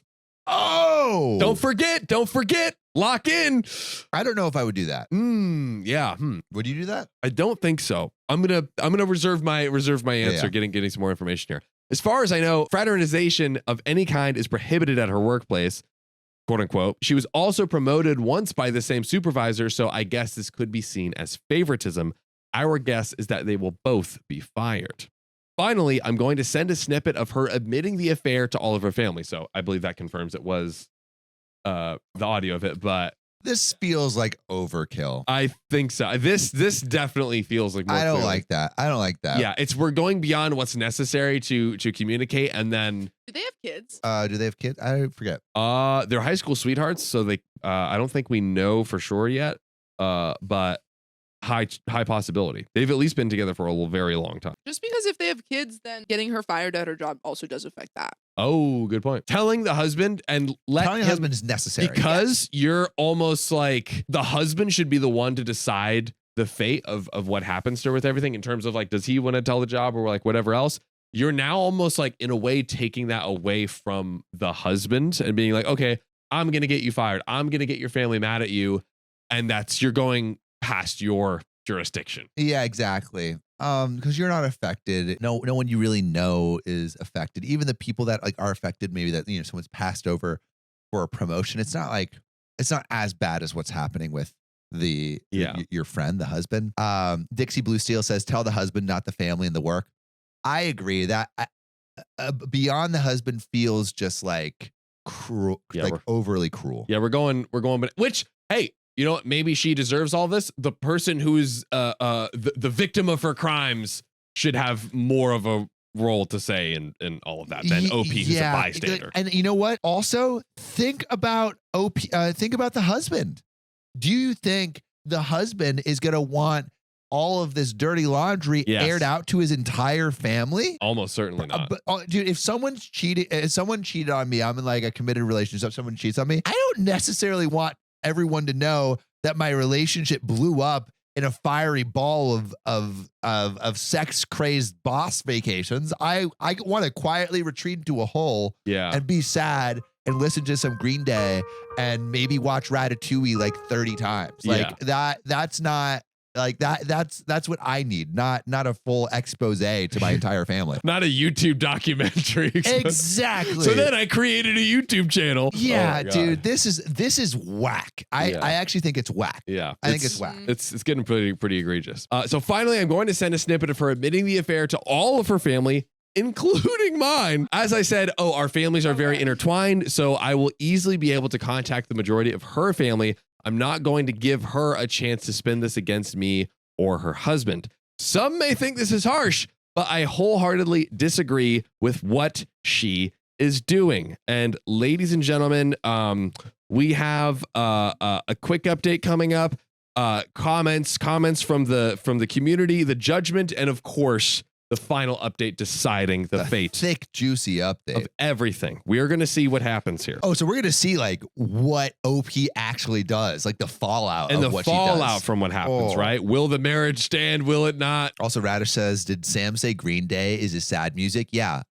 I walk this lonely road, the only road that I have ever known. Don't know where it goes, but it's only me, and I walk alone. I walk alone, I walk alone. Wow, that was pretty good, guys. But yeah, so just to put a cap on everything here. So yeah, you're right now like everything beyond telling the husband is just in the whack zone. Yeah, in the whack zone, because I think it actually potentially hurts the husband. Yeah, I think I'm on board with you. I think there's just so much damage, and again, like it's just you're taking so much control out of his hands and making these decisions for them. At least it feels like to me. So I don't know. She said the point of her like spinning the narrative against him, so like but I do understand that. Yeah. That is something that we've dealt with before, where a person will like go tell the like family a bunch of lies and spin it in some terrible way. But I think again, like if anyone is to do this, let it be the husband. Yeah. You're taking away his agency. Yes. Because it's like he's really the one that's going to be affected by all this. So let the husband like tell his family. Don't tell the family for him. Well, let's get into the small update. Everyone's involved. Alyssa, the best friend, Noah, my BFF's husband. I decided to take the advice of a few people and reach out to my best friend before I went to her husband. Okay, so she is telling her. So if you don't tell him, I will. Yeah, it's looking like we're gearing up to. Which is also generally a very good move. Generally a good move. Yes. I recorded the conversation and let her know that it was for my safety. She still seemed extremely nonchalant about the whole thing. I told her I was worried for her, and even for her, this was very out of a character behavior. Long story short, she felt very weak and unbalanced in her and her husband Noah's marriage. For context, her husband Noah went to a trade school and makes very good money, while up until her promotion, Alyssa was making slightly more than minimum wage. She has recently been reading up on some anti-traditional values, and the women in these forums attacked her for making less than her husband. It almost seems like this is it's not quite the female version of being red pilled, but she's like going into these forums and then it's like, you're not making as much as your husband. How dare you? And now she's like cheating with the boss. Like That's whack. she went into one of the classic internet rabbit holes that like upends your life for absolutely no logical reason. Yeah, dude. I mean, it's like disguised as self-empowerment, but it's really just destructive behavior that's really rude and cruel to people around. So she then explained that she noticed her supervisor was trying to flirt with her, and her internet friends told her to run with it and use him to get higher up. Wow. She, of course, did, but admitted she'd become emotionally attached to him as well. All in all, she admitted she really doesn't regret the affair because it helped with her career and she found love. Okay, wait, really quick. Where is she working that she's like making just above minimum wage? That's a great question. Because like I'm imagining she's like flirting with like the manager at McDonald's or something to like I was guessing climb maybe the ladder. Maybe you're like the secretary or office manager. But and even then you're secretary or office manager. It's like, more than makes minimum above wage. Minimum usually, wage. or at least slightly more than minimum. Right? I would guess. I don't know. Yeah, I don't know. But yeah, this is. Oh my God. I do not like this, dude. I told her also, real quick before we get back, if she had just gone to the husband and been like, "Hey, look, I want to advance. You've advanced your career. I want to advance in my career. What can we do to like help me advance in my career?" He'd probably be like, "Hey, yeah, can we get you some schooling? Like, exactly. let me I'll pay for tuition or do you don't have to sleep with your boss to move up in the ladder. What are we doing?" Although it seems like it worked. It did work, but do not use this as a manual, you freaking maniacs. Come on. Well, anyways. if it didn't work, no one would ever do it. That's true. It Dang does it, work. Sophia. Yeah. Stop. We have to stop the train before it leaves the station. One person is going to sit. One of these clips is going to go viral. Someone's going to be like, Or have and then another story is going to happen. have your higher ups run a train so you can get higher up. No. Yep. No, I wasn't condoning it. Sounds like you were condoning it. Sophia. No. I tried, Sophia. I agree with John. Yeah. Hooray. But OP says, I told her that she had the option to tell Noah the truth before me, but my husband and I were coming over tonight with the video of her admitting the affair, so she wouldn't be able to sway it in her favor. Again, she very nonchalantly said, okay, and then hung up on me. She doesn't give a crap. I think she wanted it. I think low-key her telling OP was like, because she's known her for years, she's like, I know that she'll rat on me. Oh, she's like, I want it to implode. That's my guess right now. So I don't know what the heck is going on. I can't tell if she's having some sort of psychosis or if she's literally just so detached from her marriage that she doesn't care what happens. Hubby and I are still planning to go to Noah tonight. I'm honestly intrigued to see what she says to him, if she says anything at all. Oh, I'm so curious. What happens? There's an update, right? There's an update. There's comments. We have a judgment. Oh, listen, we are so far from over. It's not even funny. Well, let's get into these quick comments real quick. So Z Eldepin says, tell the husband. Then it's his decision on how scorched earth he wants to go. Yes. What do we say? What you do to her affects him. Get her fired. You risk that he'll have to pay spousal support to her. Tell the family they're going to bombard him. Yeah. Great points. No Pants Power Stance says, tell the husband, but you can offer to go further scorched earth, but leave it to him. Yeah.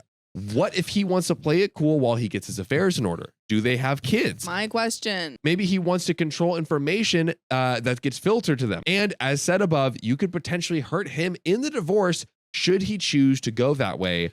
I think a bunch of other factors. Maybe he doesn't want his heart ripped out publicly.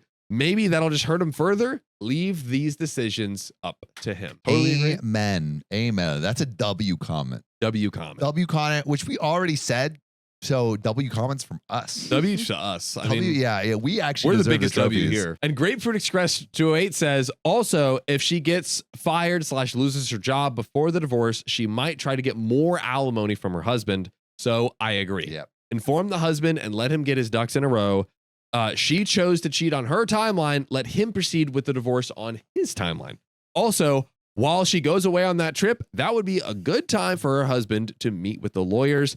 And the judgment was not the a-hole, which we have a big update, not just one update, but 2, all within days of each other. Oh, so we got big things coming. and it explodes quickly. This is definitely a domino chain effect. But In terms of not the a-hole, Yes. I think OP is not the a-hole unless they Scorched earth. unless they do scorched actually earth. go for it. Yeah, I Yeah. think full Agreed. scorched earth is kind of a-hole, but telling the husband is not the a-hole. Yeah, maybe it's like, you know, you have the actual harmful effects haven't happened yet.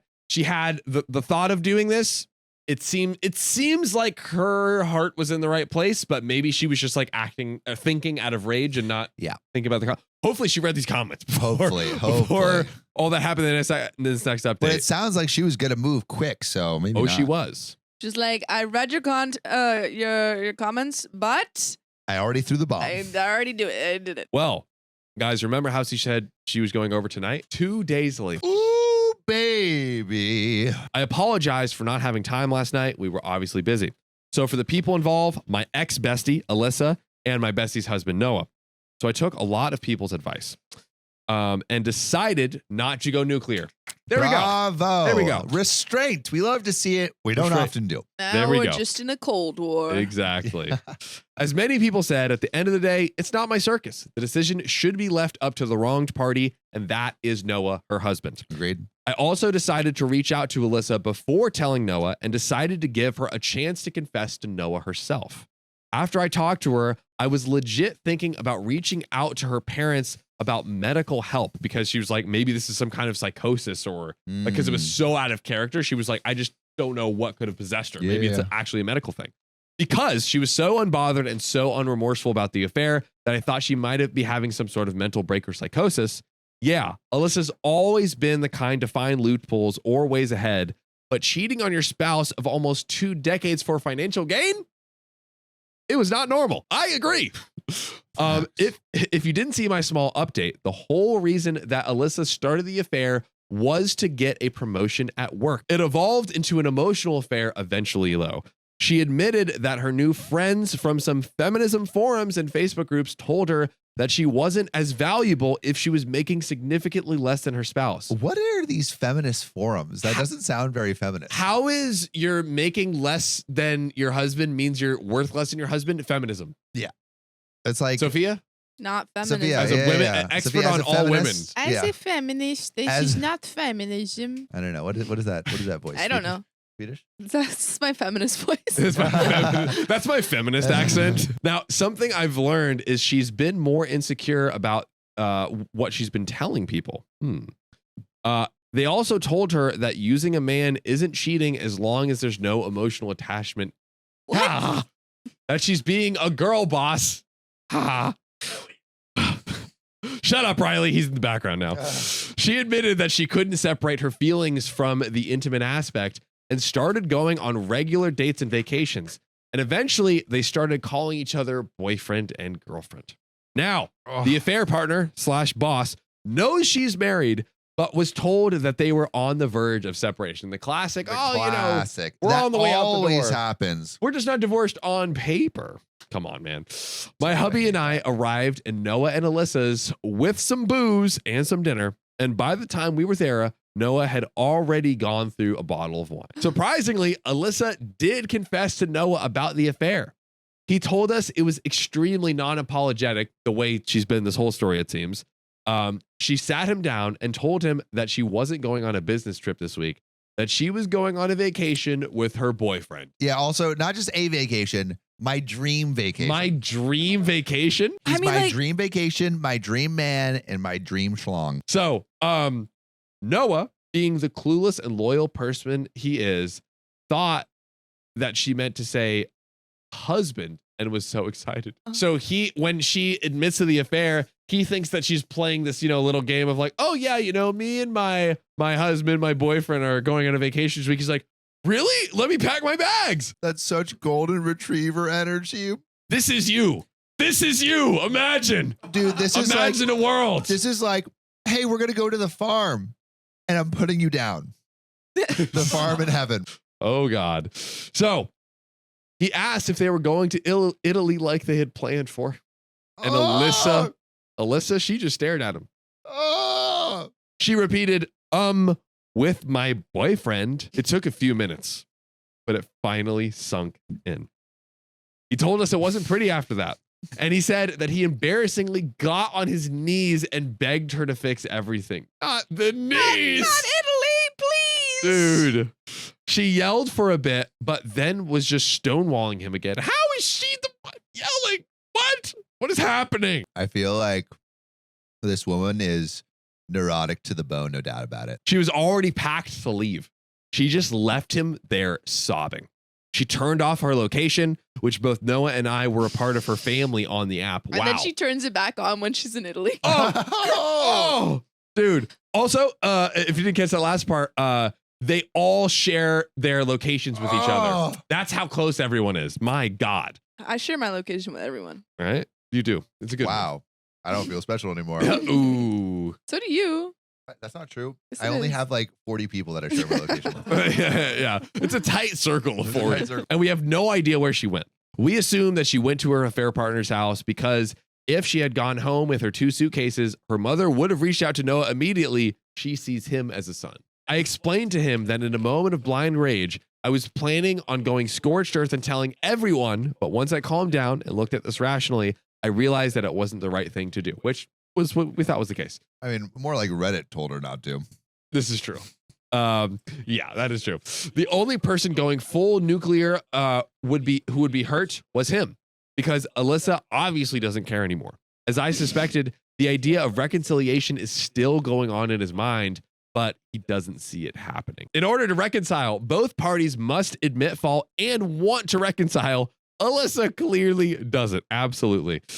We've gotten him in contact with a friend of my husband's who's agreed to help him pro bono until the divorce shows results. So I can tell that he's still hesitant about going forward with the divorce, but he knows that he can't force Alyssa to stay. As the comments have suggested, this is where we bow out. We're obviously going to continue to support Noah, but it's not our situation to handle. It's his. If there's any future updates, I'll of course ask Noah first. There are future updates. Stay tuned. But you'll be the second to know.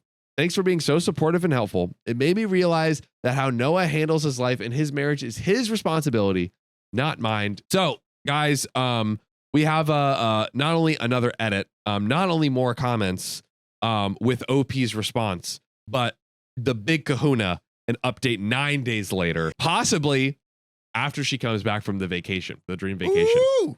And confronting her again. I just feel bad that he's like, I still want to fix this. And the only, like, it's just not fixable. It's like, he's the good guy to a fault, right? He's like, how can I reconcile? But also, this is the first night he has found out.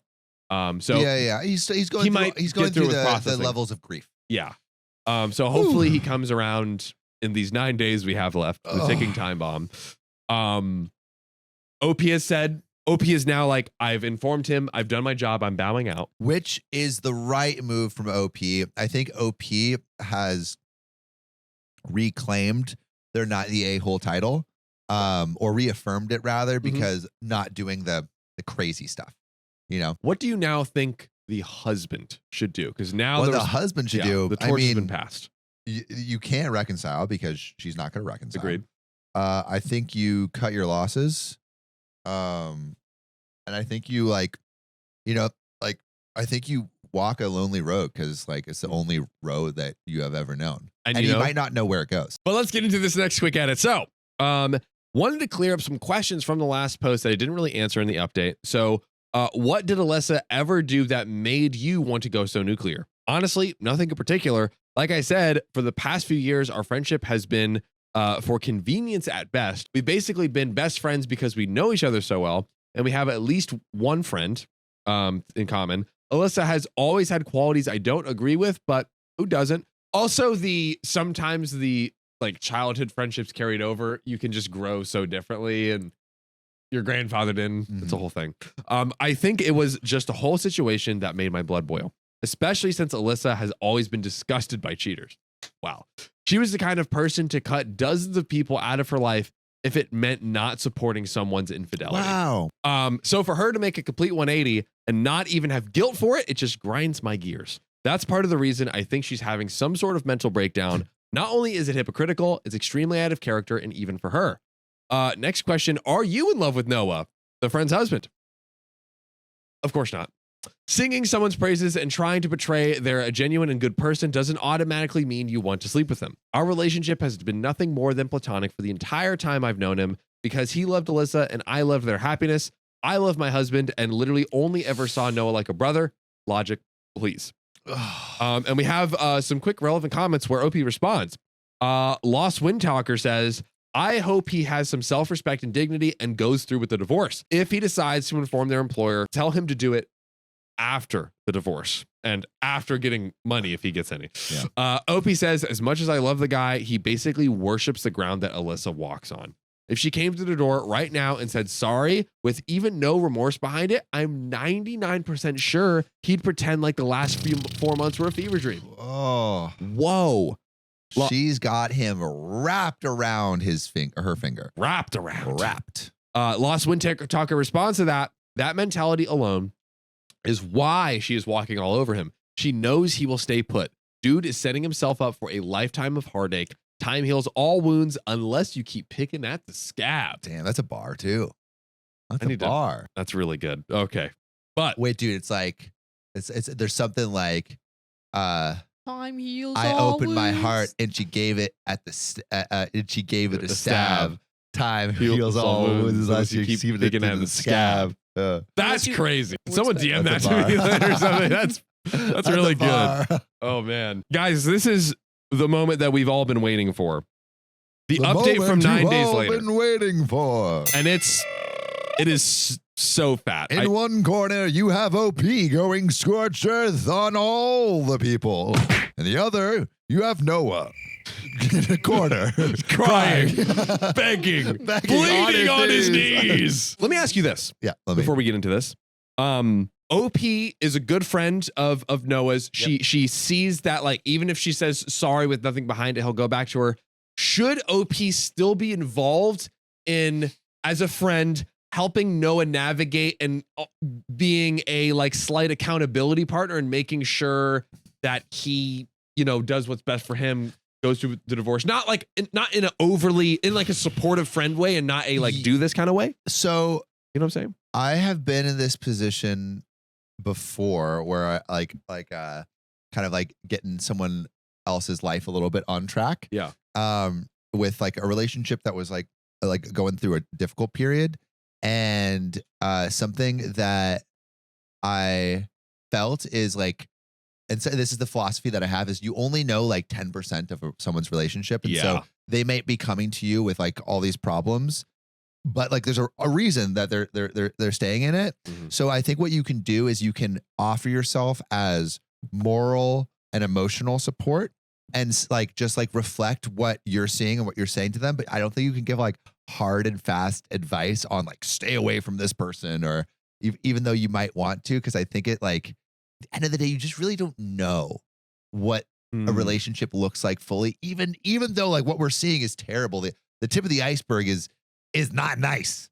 I think it's really hard to give hard and fast advice, but like Caitlin Van Campa says, accountability buddy for sure. Accountability buddy. Accountability buddy. buddy. Kimberly Fine says, be his little co-signer, stand behind him and throw out some starry. Yeah, when he needs a hype up while He goes, confronting her. Yeah. he goes, there's the door. And then OP goes, there's the door, yeah. Yeah. Don't let it hit you with a good Lord split you. Yeah. I'm curious, poll, push Noah or nah? Do we push Noah to stay? I would, in literally every other scenario, I would agree with what you're saying, but I might disagree this time. I am debating in my head and gonna read this update to decide, but I feel like she has so much context. I mean, Yeah. listen, they've shared each other's location. Exactly. It's true. It's darn true. They sake. know. And they've known each other for a decade over. So I'm almost like, is this a scenario? Is this a very rare edge case scenario where kind of pushing him harder than just the Yeah. echoing support would be? But then she's also OP has shown that she could easily go for full nuclear. I don't know. I think you could be a little bit more heavy-handed, but like generally, I think emotional support and like Nikki Bordeaux is like, remember this awful thing they did and how you felt. That's a like, great. that's a good reflection. Yeah. AQ says, don't push, offer support. for whatever he wants to do. Yeah, I think that's the move. So far, 100% of people are saying not. Oh, there we go. 20%. All right. So chat, vote in the poll. Let's get into this. Yeah. Final nuclear update. Final update. So we're okay. We're here. We're here. I'm excited. Buckle in. But listen, it's got juice. It's got juice. 9 days later. Well, I didn't expect to be back so soon, but the last week has basically been a speed run of terrible events. This will probably be my last update. It is. So feel free to consider this the conclusion of the events. Everything bad that could have happened has happened. Sweet. In 9 days. Oh. The past 2 days specifically have been absolutely horrible. Sorry if this is all over the place. I'm still all over the place. So I don't know if it was the day she left or the day after, but Alyssa and the affair partner did go on their vacation. The only reason I know is because she posted pictures all over social media of her and her affair partner. Joking. She has absolutely no shame. No shame. No shame. That's crazy that someone would do that. Monster. So at this point, like, it feels like it's going past I'm being manipulated by some weird subreddit and going towards like maybe psychopath tendency a little bit, right? Because like this is like just not, and I don't want to throw that term around like too willy-nilly, but who does that? This is like very intentional, like knife twisting, zero empathy, zero. Also, so she just posted pictures with her boss on the trip. Is that what we just? Yeah. She just true. posted pictures with her boss but- on the trip. Are you saying could it be interpreted as like No, just the I'm trip, or- asking because someone said Slightly Tove said, "Can we please tell her job now?" Wouldn't that be kind of obvious to her? Like people can find that. Yeah. Yeah. Well, like now It might be a ticking time bomb at this point. dude. She's For- trying to just for her. implode her life. He's trying to implode her life. Well, it was very clear that even if she wasn't divorced, this was her new boyfriend, which of course notified her family of the issues. Noah's phone was blowing up with apologies, accusations, everything you could think of. Noah, being the people pleaser that he is, decided to tell her family they were on a mutual break instead of telling everyone that she cheated and that person was the affair partner. Alyssa's mom, fortunately, didn't believe him and came to me. I didn't hold back. I told her that she's been cheating on Noah for months and that she recently bragged to me about her sugar daddy affair partner and that the only reason she's coming and that is the only reason she's come clean to Noah. Alyssa's mom then dropped a bomb on me that I didn't even know. Alyssa is a serial cheater. This is far from the first time, ladies and gentlemen. Noah. And Noah stayed poor, dude. Hashtag free Noah. Hashtag free Noah. Noah, just say Fill no. the comments. Just say no, Noah. Flood it. Flood the comments. Hashtag free motherfucking Noah. Noah, get on the boat. Leave. Please. Please. for Bring the all love of your God. animal friends with you and not Alyssa. She's a cheetah that you don't want to bring with you. I don't want to have those things reproduce. Her mom said in high school that Alyssa would bring boys home under the guise of school projects or sports related things, but she caught Alyssa kissing two different boys. Mind you, this is not in her home. Wait, let me double check. Oh no, this is Alyssa's mom. This is, for a second I thought she was cheating. But and Alyssa's Noah's, seeing but all still. this while like she's seeing all this and never said anything to Noah. We don't know that. But they've been dating since high school. We might be building up to this.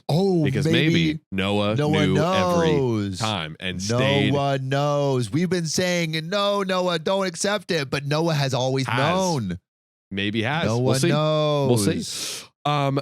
She said she didn't think much of it and just chalked it up to being a crazy hormonal teenager. Like, it was a phase, basically.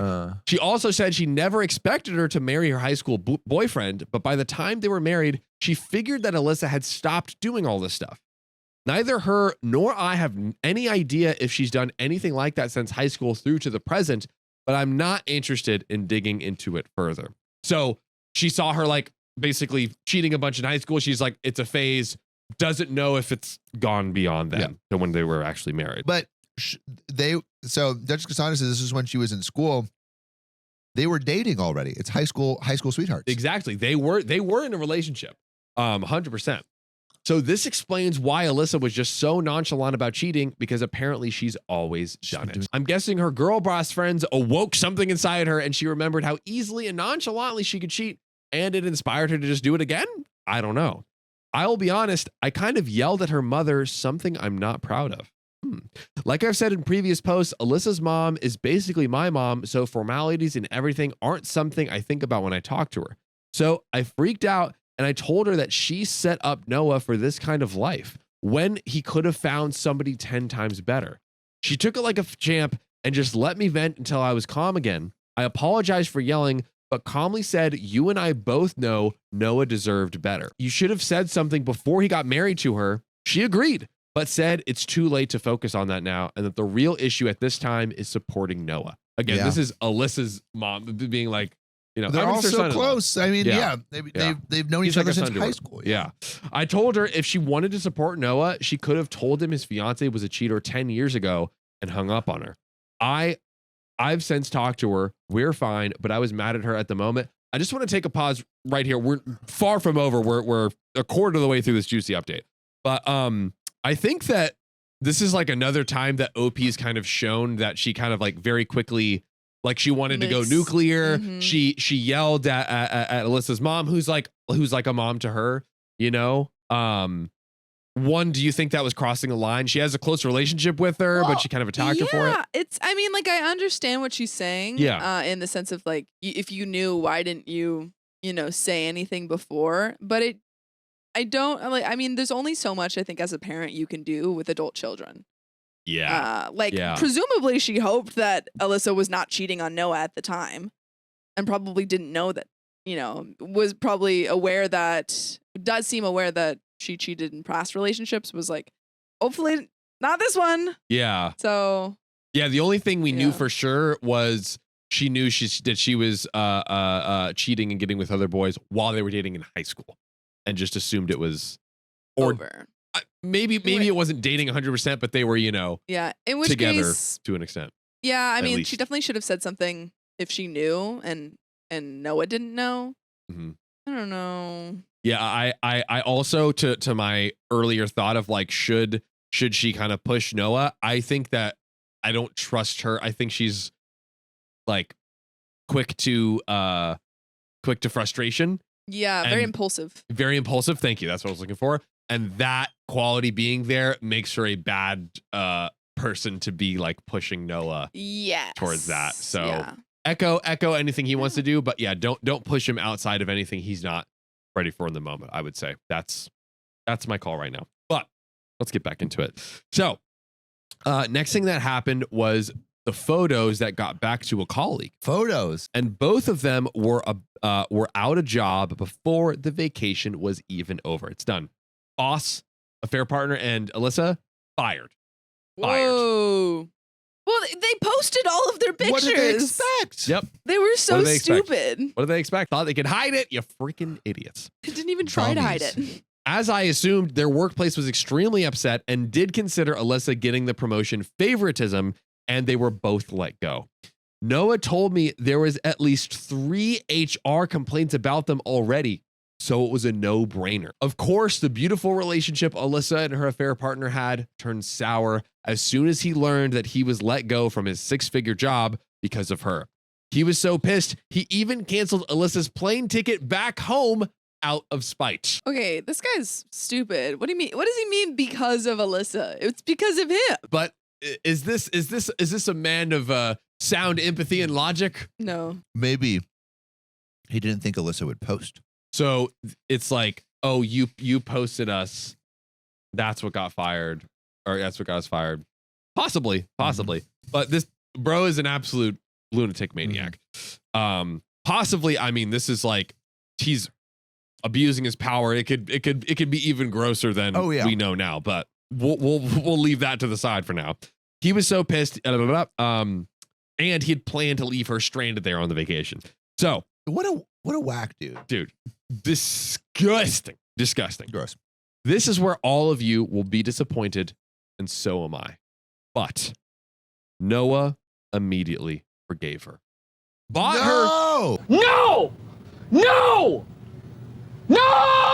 bought her a plane ticket home, No. and moved her back in with him. Oh, you know, she's just going through a phase. Just a going through phase. You know, know, she's like, 10 year. You know, it's like a decade cycle. This was like the first decade, and then it'll be like another decade. You know, where she's like Yeah. kind of like feels a little bad. it's a little You know? hot pass. You know, And then the third you gotta let decade- your feminist woman be free. You know, they're not Exactly. caged animals. They can't Yeah. be within the bounds of monogamy. Sometimes you just gotta let them fly. You just gotta sleep with your boss like a little or a lot. You know, a like little or a lot. And hey, you know, added benefit, more money for the family. whoa, You look know? at that. Hey, everyone's winning. You know, a lot Everyone's of people winning. sleep with their boss, but do a lot of people sleep their way to the top? You know, it takes a certain kind of person to be able to do that. Sleeping your way to the top while giving top. Wow, look at that. See, there's sloppy toppy, and then there's precise toppy. And I feel like was this lady's precision. giving some precision toppy. Wow. Well, she told him that it was all just a huge mistake, and seeing how her affair partner treated her made her realize what she could have lost, or maybe that she was now without a support system because he would not take her in. You decide. It's obviously all BS to me and my husband, but you already know that Noah ate this crap up. He's told us that he's urging her to go to couples counseling, but of course it's not an ultimatum. So basically she just got to have her cake and eat it with no consequences. We told Noah previously and reminded him that if he decided to take back Alyssa, that we were at the very least going to go low contact, at the very least. We kept to our word and have completely blocked Alyssa and have Noah unblocked, but we don't plan to engage in small talk or invitations to stuff. You think that's a good move? Yeah, Cutting off his only support system. I would love to. Let's poll that too. I'm very curious on the chat and write your thoughts in the comments below. I'm extremely curious to I hear. would go what no you guys have to contact. say. I would go no contact with Alyssa for sure. Yeah, I think But- Noah. I'm not sure. I don't know. Now we refuse to be like him and act like this just never happened. He understood, but told us that he has to stand by the vows that he made to his wife, which we both understand to an extent. She didn't And we stick wish by them them though. I mean, exactly. You know, I just. but if they both don't stick with them, you know. It's kind of Yeah, like exactly. Two wrongs don't make a right. exactly, you know. Oh, it's like man. you know how like a bridge has multiple fail safes. Like if like the suspension with the cords break, like there's like the concrete that backs it up. Exactly. He's the concrete that backs it up when the He's- suspension cord He's breaks. he's the concrete, and he has been stretched and wiggled out. He's let been me tell wiggled. ya. Yeah, he has been used and abused, but he's sticking strong. Level 7 earthquake. What is it? 7 Richter scale Yeah. earthquake or whatever it is. Yeah, dude. Honestly, 8 Richter scale 8. earthquake. I This think is- you know yeah. we're getting. This is getting- as bad as it gets. This is well. Then that might be 9. I think the worst. I don't think we've ever had more than a 9 Richter scale On Earth on Earth. Well, because we have that we've recorded. yeah, because Richter scales go up exponentially. So like Whoa. like a 7 is like 8. An 8 is 10 times worse than a 7, and a 9 is 10 times worse than an 8, and a 10 is 10 times worse than a 9. Whoa. And the biggest has like ever been like 9 point something. That sounds like this. Yes. In summary. So yeah, Alyssa got to sleep with another man, go on a nice vacation, lose her job, and still gets a bed and a husband to come home to. All's well that ends well. I don't know how to feel about that. Like if they want to live their effed up broken marriage life, that's their choice. I'm not even mad anymore. I'm just drained. I could understand that. I'm almost glad it's over now because I don't know if I could deal with this for months on end. I knew this was going to happen eventually. It's just who Noah is, but it just feels as idiotic as it sounds. I don't know if I'm just rambling at this point. I'm glad we decided to step back because honestly, both of them have very clear psychological issues that need to be addressed with a professional, but neither of them will ever do that. I'd rather be rid of people like this. Sorry if I'm being blunt or mean, but at the end of the day, both of them have issues I didn't sign up to deal with. I don't need this kind of stress while hubby and I are trying for kids. So yeah, this is it, I guess. Yep. There's a few quick relevant comments, but just to put a pin on the question we asked earlier, which is, do we go low contact? Currently, chat, more votes, get them in. Currently, 100% of chat is saying it's a good move to cut contact with Noah and be out of this. I think now, at this point, I do agree with it. I would go no contact with Alyssa. I would go I would go lower contact. And say, Yeah. like, hey, I'm here for you if you ever need it. But I really don't think this is the best decision for you. But it's also like, they're like essentially like family at this point. Yeah. Like they've known each other since high school. I think I would go probably virtually no contact. So like very close to it. And I'm just getting the sense that, OP, and I think this is what OP is trying to convey too. OP could intervene, could push him, could do all these things, which she's been active and involved in this whole process. And it's highly likely that nothing ever changes and she just gets tugged around in this crazy roller coaster. So it's like, ultimately at the end of the day, what's the point? And it is. No, you're right. You're right. Her battle to fight. Yeah, I'm low contact. I would love to know what you guys think. Put your answers in Yeah. the comments. That was a wild ride, though. Tell us why. Well, wild ride. Close out with these comments. So UTC Chip S22 says, I feel for Noah. He'll always be a sucker for her and she'll always get away with anything. No consequences for anything. No contact is an ultimatum. Sigh. No contact is not an ultimatum. Sigh. Unbelievable. No, I feel like it's not.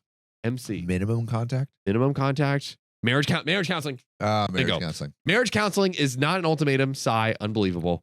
Maybe one day he'll catch her with a guy in their own bed and he'll snap out of it. You did the right thing the way you handled it and distance yourself right now. Don't turn your back on Noah, though. He's going to need people. Not so it seems like they're against kind of what we're saying and like stay in contact and keep kind of pushing him. Not so religious now says, I feel no sympathy for Noah. He needs to find his cojones from wherever she hid them because she will cheat on him again and again, and he will always stupidly take her back. You're completely justified from staying away from that mess. I don't know if I agree with the severity of that because he seems like he's such a good guy, but ultimately it's kind of like, yeah, it does seem like he'll keep going back. Yeah. So, and then Plastic Bottle says, Noah's blind loyalty is sad. He deserves better. He's choosing misery. But you can choose to tap our profile and join us every single weekday at 3 p.m. PST. You can be here live looking at craziness like this. That you can. Come on. But that's where we end. Mm-hmm. Wow. Noah, I hope you find peace and love and Please. a way away from this drama. If you're watching this, Noah, and have gotten away from her or just have an update, listen, we'll have you on the show. Yeah. Partner. You are being an We feel American for you. idiot. That is true. But But you can walk You're this our lonely idiot. road, not alone. yeah, you got the whole okay We hope that you Storytime wake fam. up when September ends. It is October. It's time to wake up, boy. Come on. Time to wake up. But My 6-year friendship just fell apart after we moved in together, and I'm out $2,000. It happens. It happens. Sue man. him. A quick summary before we get into the thick of it. I moved in with a good friend. She left in the middle of our lease, guilted me into letting a random girl take over her room despite promises that she'd cover the rent if we didn't find someone I like. That girl trashed the house, and now I'm out $2,000, and the friend is probably in a cult. Oh. To start at the beginning, I guess. I, 24 female, got a job in a new city in March 2023. And while I was looking for apartments, the stars aligned. And one of my best friends and former roommates, also 24 female, from college, got a job in the same area. For the purposes of this story, I'll give her a fake name. Megan. Megan asked if I wanted to be roommates, and I was absolutely thrilled. We had been best friends for 6 years. This would be my first time renting a place post-college, and I was so excited to have someone to do that with instead of having to figure it out on my own. I have a lot of social anxiety, and this friend tended to bring me out of my shell and include me in social things as well, so I was excited to live with her again. Because we were roommates in college, I also wasn't worried about it becoming one of those, surprise, your good friend is actually bad to live with situations. Yeah. There was some roommate drama when we lived together with 2 other girls in college, but I thought everyone left on good terms, so I wasn't stressed about that aspect. Boy, was I wrong. Uh-oh. We found a house and signed a lease for a 2-bedroom starting in July. Her job started in August, and I had been staying with family nearby until this point. Living together started out a little awkward, but I chalked it up to the fact that we hadn't really hung out in person for about a year, and also that in interactions with people, I almost always leave feeling awkward about things I said/did anyway. So it wasn't that abnormal a feeling for me. The strangeness started to evolve pretty quickly, though. The following tangents might sound a little off topic from the bad roommate situation, but it all comes back together, I promise. Ooh, I promise. Tangent number 1, the boyfriend. Megan moved in pretty immediately after a week-long trip to visit her sister in another state. The sister had introduced her to this guy who went to their church. And Megan came back from that trip basically ready to marry him and have children. I understand being infatuated with someone quickly, and Megan had a tendency to make big, impulsive decisions sometimes. So I just tried to be happy for her and supportive, even though in my head I was like, weird. Pretty quickly, it seemed like her relationship with him got incredibly intense. Almost any time I was home, she'd be in her room on FaceTime with him. Every conversation was about him. She constantly talked about missing him so much, no matter how recently they'd see each other. One time, the two of us went thrift shopping together, and we separated to look at separate sections. And when we came back together, she was on the phone with him already. That's just one example. But that was the vibe. He was just constantly present, whether literally on the phone or in conversation. If you like him so much, why Why don't don't you just marry him? I think that is her plan. I maybe should have given my opinion at this point that it felt like she was rushing into things a little bit, and I wanted her to be careful. But I didn't. I was a tiny bit hurt because I would have preferred to hang out more, but I wanted to be supportive, and I figured she was just excited about the potential of this new relationship, so I just focused on my job. I'm a drama teacher, actually so is Megan, and I often stay after school for long amounts of time to work on shows. I was pretty exhausted most of the time anyway, so we just existed in the same space. I would normally come home, she'd be on the phone, I'd eat and watch a TV episode, then go lay down. Oops, I did it again. Okay, Brittany. Should be able to switch. I did it Nice. again. That was a good one. Thank you. I'm just from the 90s or early 2000s. Sorry. Then some red flags from the boyfriend started to become apparent to me. At this point, maybe a month into the relationship, she seemed dead set on marrying this guy. Oh. So I was afraid to speak up about anything he said. I told myself if there was anything undeniable that he brought up, then I would voice my concerns to her. I now believe that even if I had said something about him in the beginning, it would not have been received well by Megan and might have even made this whole mess worse in the long run. She probably, if she was that, attached to him, she probably wouldn't have listened to OP. Yeah, do you think is it worth like, hey, here's my honest opinions on it, or is it just like, leave it?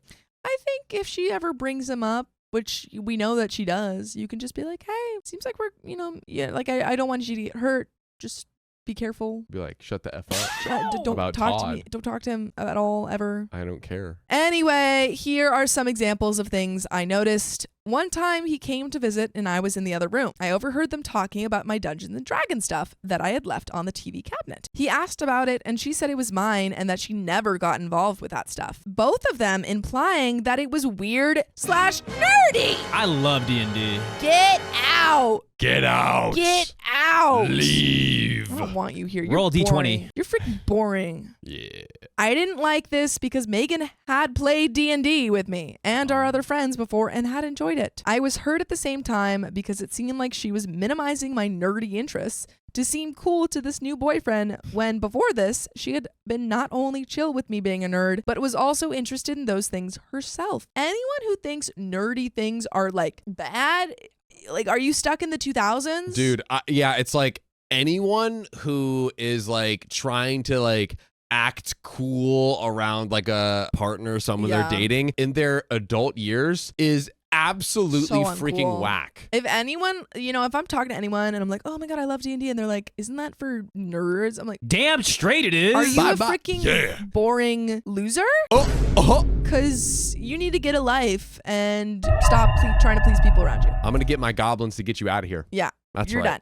You're done. Yeah, I know about Dungeons and Dragons. We That's should, right. We should do a D&D session. We've been trying to, but we don't have a freaking DM. Hi. Perfect. Uh-oh. I've been desperate for a D&D session. We can just co-DM. I love that. Now, looking back, I feel like they were implying it was bad because D&D is anti-religious. But we'll get into that What? in the next tangent. Do you not know about that, John? No. Oh, back when it first came out, like the church was out for D&D. Well, like, yeah. But was because it like the church was out, or was it like You know Well, what it's I'm kind of like in the Yeah. you know, Stranger Things with Eddie. It's like, oh, this is like Yeah, devil me. worship, demonic. Right. demonic, etc. It's like Ah. why the church is anti Ouija boards. It's Right. all Like anything Harry that's Potter. yeah. Yeah. Like no, I have a family member who's like, I would never read anything with witches in it. Yeah. I'm Oh, like, okay. I've had family members that are like, "You're reading Harry Potter." Yeah, I'm like, because yeah, I am. 'Cause I'm a Expecto freaking wizard. Patronum. Huh? Expecto Patronum. Yeah. That won't do much you're to him. sucking out the joy in my life. So you would know that if you're a real nerd. I just made a really good thing. I'm Yeah. going to say it again. Because you're sucking the joy out of my life. Ooh. Expecto Patronum. Oh. Dementor. Nice. She also stopped watching TV because of him. Huh? I came home one day and she was Trolling? watching one of her favorite shows. I said something like, oh, awesome. Time for her favorite show rewatch. And she told me she and boyfriend had decided to stop watching television. So she was watching it for the last time ever. All right. If she had decided on her own to not watch TV anymore, that'd be whatever. But it seemed more like boyfriend's decision to me, especially because if she really had wanted to stop watching TV full stop, why would she rewatch her favorite show? Just watch the show when you feel like it if it brings you joy. I don't know, that just really rubbed me the wrong way. She also completely changed her diet, but I think that was more of an influence of her sister. Megan was previously a vegan and tends to change up her diet in that kind of way. But she started eating a piece of raw liver every morning and drinking raw milk. That's unhealthy. Don't do that.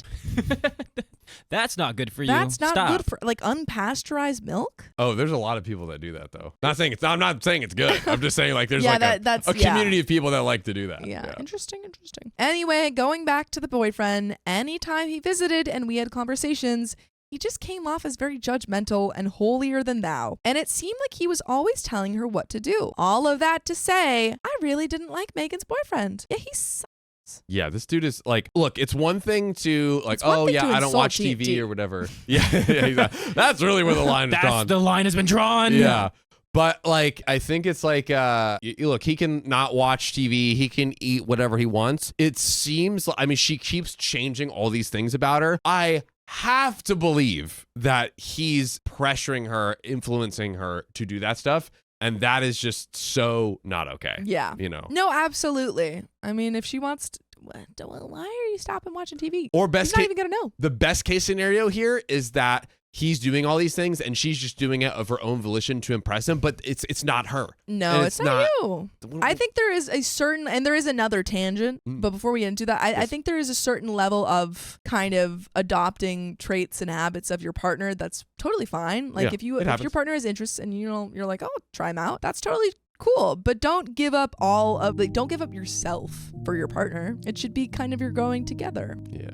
Ooh, I Yeah, like they that. should support your interests, unless if they're like really bad. But like D&D and like watching TV. Yeah, it's not like you're making him watch TV or, Yeah, do D&D together. the fact that he's changing every little aspect of your life and Yeah. just changing your entire self is a major red flag. Tangent number 2, converting religions. Uh-oh. When we moved in together, Megan started going to this new church, a Greek Orthodox church that her sister had attended when she used to live in our town. This didn't raise any warning flags for me at first. Megan and I are both religious, so I figured it was just a different style of Christianity. I grew up non-denominational and still considered myself a Christian, but didn't go to church because I live in the South, and it's tough to find a church that isn't very conservative. She's always been more of a churchgoer than me, so her attending this church wasn't strange to me at all, until I met her church friends.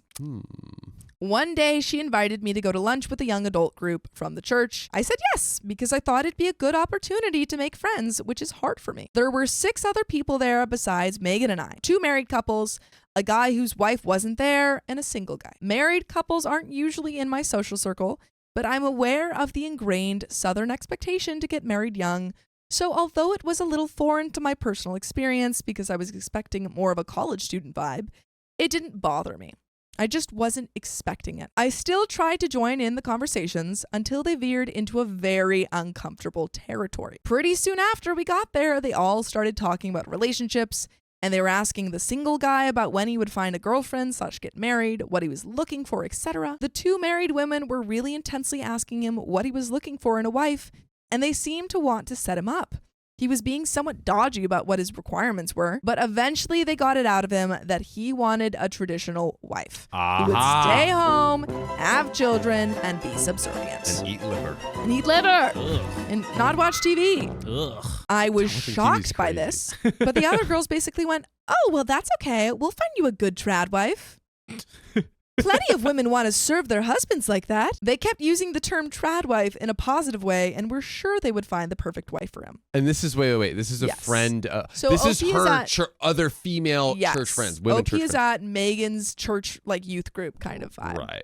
Which I think that I don't know. I think I feel like I'm at that age where most of my parties are like people my age and, Yeah. you know, who are not really thinking about that. But then I've started to be invited to these parties where Mhm. people are older and married and have kids. I'm like, Disease. no, Stay away. this is not me. Yeah. I'm like, I don't relate to this. Yeah. Yeah. So it is a weird vibe is what I'm saying. Yeah. It's not. It's. I won. Yeah. The friend. I really quickly. Yeah. Two things. One, do you think now, because it seems like the friend is just going deeper and deeper, and this is your friend, right? Like, do you now at this point say something Say now that something. we've dove in deeper? And two, speaking of lunch, Keep Do you speaking, want any? John. Yeah. Yeah, there it I is. do. That's what I was I'm trying to so get to. hungry. yeah, Yeah. okay. So I will answer my own question. Great question, John. Thanks for asking. You're welcome, John. You're such a Um, good person, John. I want to be you, John. Thank you, John. Oh, John. No, you shouldn't have, John. John. John.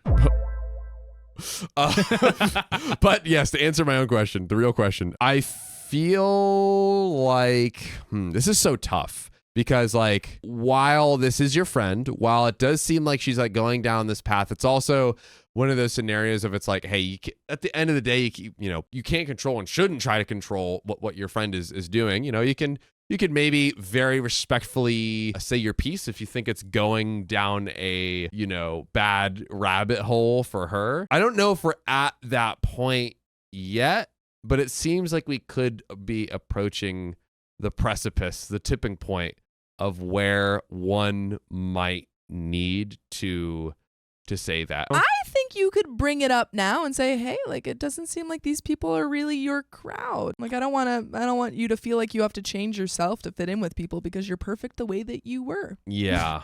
I stayed silent for the rest of the lunch. Yummy. Until Megan was ready to leave. Megan! Liver.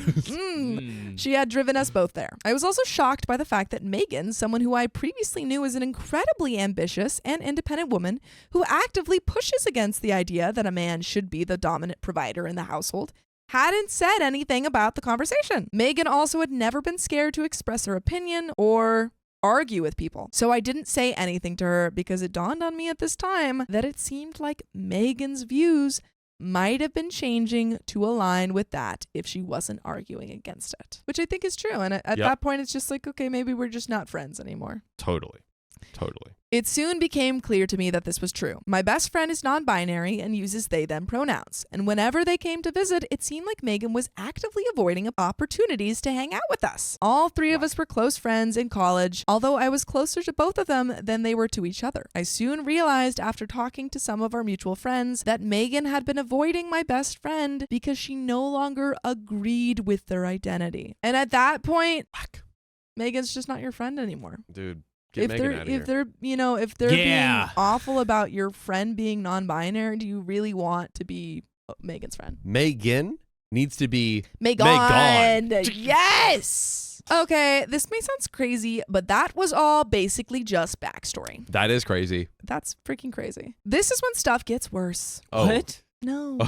Oh, we just got the tip of the iceberg. Yeah, we guys. haven't even started. This is just Megan. We haven't even started the story yet. I don't know. In December of that same year, just 5 months after we moved in together, she told me she was planning on quitting her job and moving to the state her boyfriend lives in. This is like when you're watching a movie and they have like that, back in the past moment, Yeah. but it's like an hour long. And then they start the actual movie. And then we cut to the Yeah. and it's present like day. 20 years later, and Yeah. you're like, wait, that wasn't the real movie? Yeah. Yeah, that's what just happened. I've never Once seen upon a these time. movies. What? You know, Sounds like great. when you're watching a movie and they have like the For an hour? No, It's I'm like- joking. Oh. I'm It's like saying 30 usually minutes. it's like a 5 minute Right. like oh, this is the backstory stuff. But in this case, it would be an hour. See, I've seen so little movies. I was like, Don't even. Sophia's telling me there's movies with an hour of backstory. No. That it must be. It's just a I'm saying, 5-hour like, movie. if this were that movie, that it would matter. It would be I an hour. understood It it. does. Sean, I don't watch enough movies to So get you don't it. understand my not even a joke. It's whatever. it's just like an actual It's thing. just I'll watch more movies. I swear. She told me, you know what John's doing? He's eating raw liver Oh, and not watching No, TV. yeah, you're not watching TV. I'm the trad wife. She told me she was planning on quitting her job and moving to the state her boyfriend lives in. I was shocked. We were teachers. This was halfway through the school year, and if you break your teaching contract, you almost always have it noted on your teaching certificate so future schools know. She had always seemed focused, ambitious, and reliable to me, so the fact that she was considering quitting in the middle of the year seemed extremely out of character to me. Teaching can be a thankless job sometimes, and we both dealt with intense amounts of stress due to classroom behaviors, school climate, and long hours. So I absolutely understand the need to quit that job. However, I thought it was a bad decision to impact the future possibility of being hired at another school. We both have degrees in education, like this was the plan for her. So I was worried that she didn't seem to have a replacement plan before quitting a very secure and consistent job. Well, it seems like her plan is to be kind of a, have her boyfriend provide for her. That I does think that seem to seems be the like plan. maybe that's the plan. How many livers do you gotta eat to be able to provide To provide for your a lot trad of livers. Sorry, is Megan getting like brainwashed? It seems like she's like Dude. completely Well, brainwashed. absolutely. wife? Absolutely. That's definitely. But what like, it are they seems doing like an actual like brainwashing on her? Because it seems like 5 months ago, Megan was cool. I Like, don't think brainwashing is necessarily as obvious sometimes. I think it's you get into a relationship, you start hanging out with different people. They start telling you, oh, no, you should do this. You should do this. Like, your life would be so much better if you did it this way. And then you, to fit in, start changing aspects of yourself to the point until you actually believe that's what you believe. Yeah, I think it's unclear as of right now is if it's that, like her just like changing herself to like match the boyfriend and Yeah. please him, or is the boyfriend like pushing her to try to become this person that Yeah. she's not. That's because we haven't really heard much from the boyfriend. So that's the only thing I'm not Sure. sure about, but she's changing. She's changing. That's for sure. Moving to the other state, though, I thought that was absolutely crazy. She's known this man for 5 to 6 months, and she was quitting her job and moving for him. Even though I was thinking all of this, I still didn't say anything negative to her. Now, I wish I had expressed my opinions, but I can't change the past. And then she dropped this bomb on me. This wasn't a I'm moving after our lease is up announcement. This was an I'm moving next month in the middle of our lease announcement. Not good. I started crying and freaking out a little bit. I cry at everything. This was not an attempt to make her feel guilty. She swore to me that because it was a decision that she felt she needed to make for herself, that I shouldn't have to worry about it at all. She's like, no, you don't worry about it. Yeah. Like, don't worry about me breaking the lease. It's like, you shouldn't worry about Just it. don't stress. Like it's not like I'm, leaving you here and you have to pay cover for the the rent rest of and the like lease. yeah, just stop worrying about that. Just like worry. let me make my decisions and Yeah. it doesn't matter how it affects you. I can see that you're crying, and I think you should just not. Yeah, maybe you could just like Have we thought about that? maybe just take those tears falling. Maybe you could just like Suck them up. just push them Push back into your eye holes. And then you won't have a problem. Stop it. Stop it. Stop.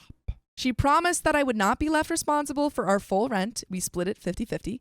And that while she wanted to look for a different person to take over her room, she wanted me to have full approval over anyone we found. And if we didn't find someone that I wanted to live with, she would continue paying her half of the rent, even though she wasn't living there through the end of the lease. That's good. Yeah. So stupidly, I agreed to the situation.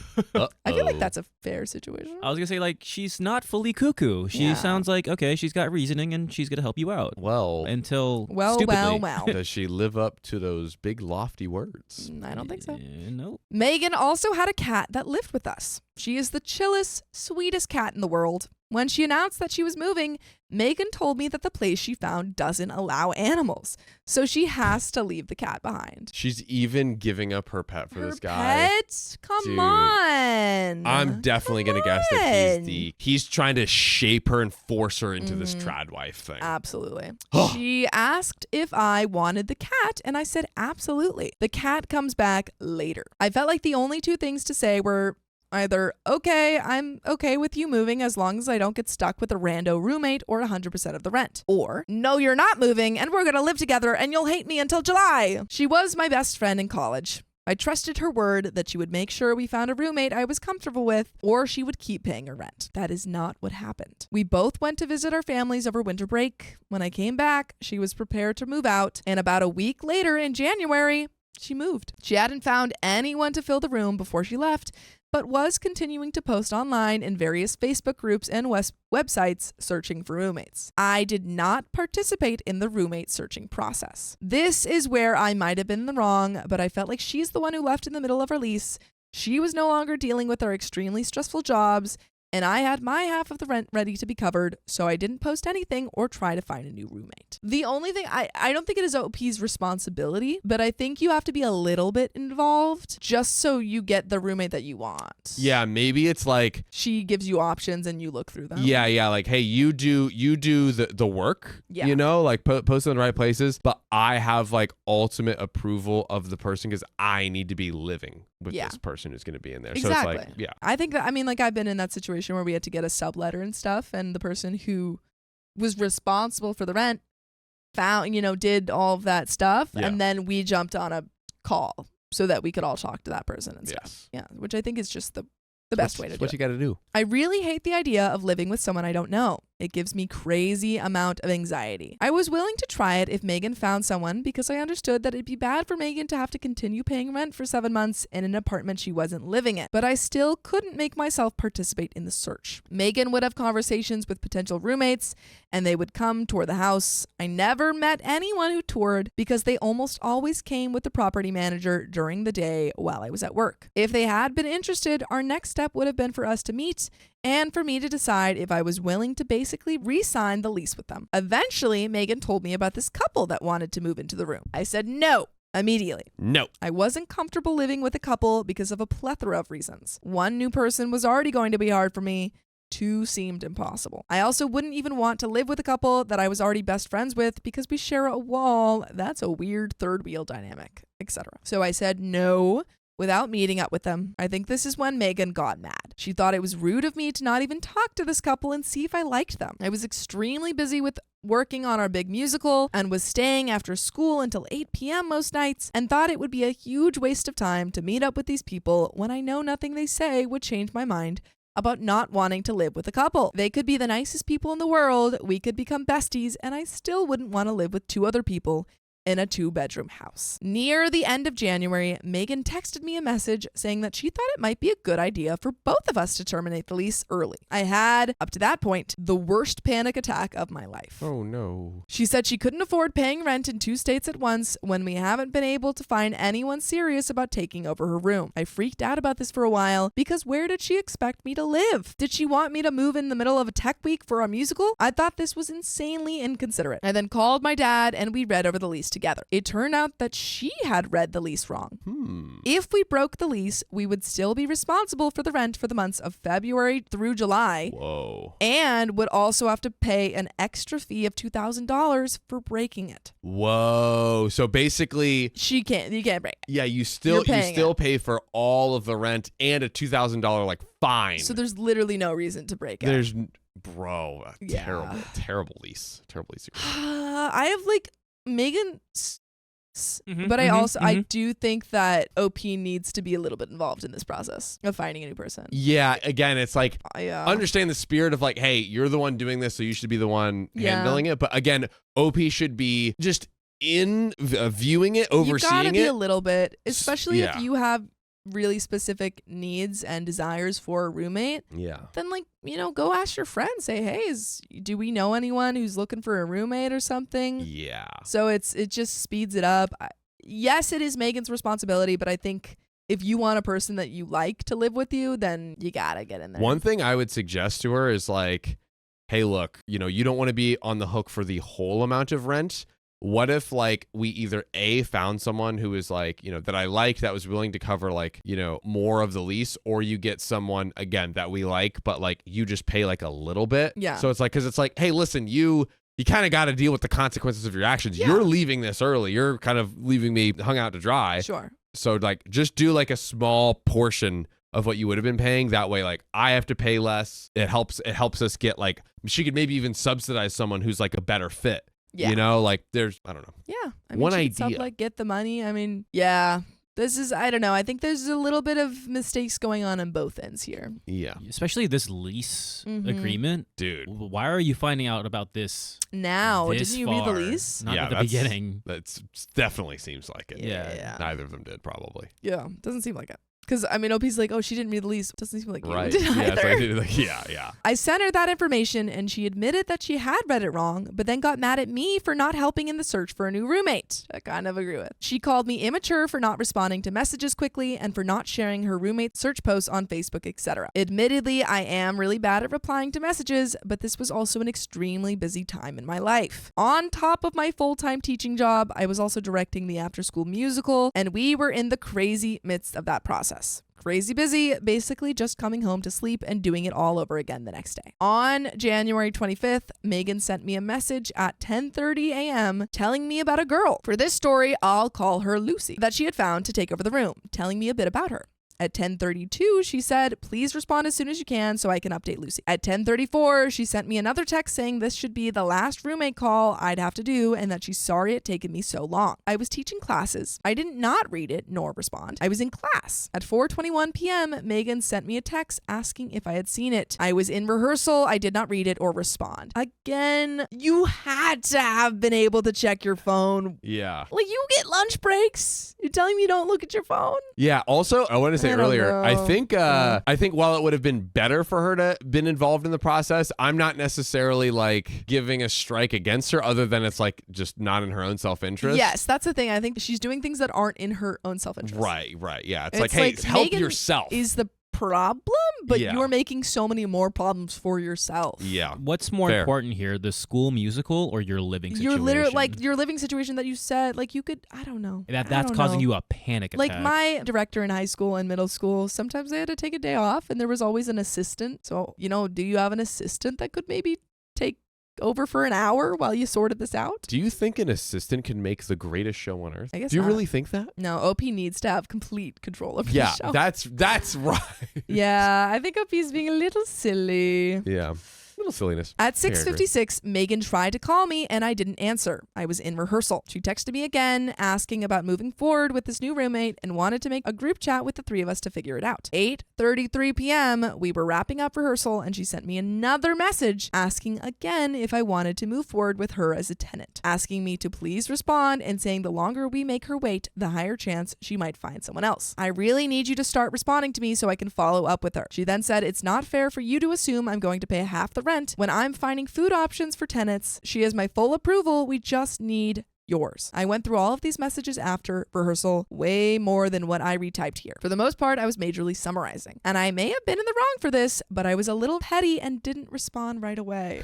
dude. OP, stop! Dude, this is not the time to be Stop! petty. Oh my god, this is for you! Be petty when it You said isn't you had against a your best. panic attack about having to pay for the rent. She's trying to get a roommate for you. But now I'm You're a getting little back. bit the a-hole. But I'm getting back. Honestly, I'm a little bit OP's the a-hole here. Really? I mean, Megan is still the a-hole for sure, but OP's a little bit the a-hole here. I will say, and also in defense of Megan here, Yeah. Megan is Megan's trying. pretty on top of Yes, it. Megan Pretty- gave a month in advance, which Yeah. honestly, I mean, it is pretty quick, and it sucks when people have break leases. Yeah. But it's not like a week in advance. I think she's doing a lot considering the circumstances. Yes, I agree. Which, Yeah. yeah. Megan doesn't even have to help.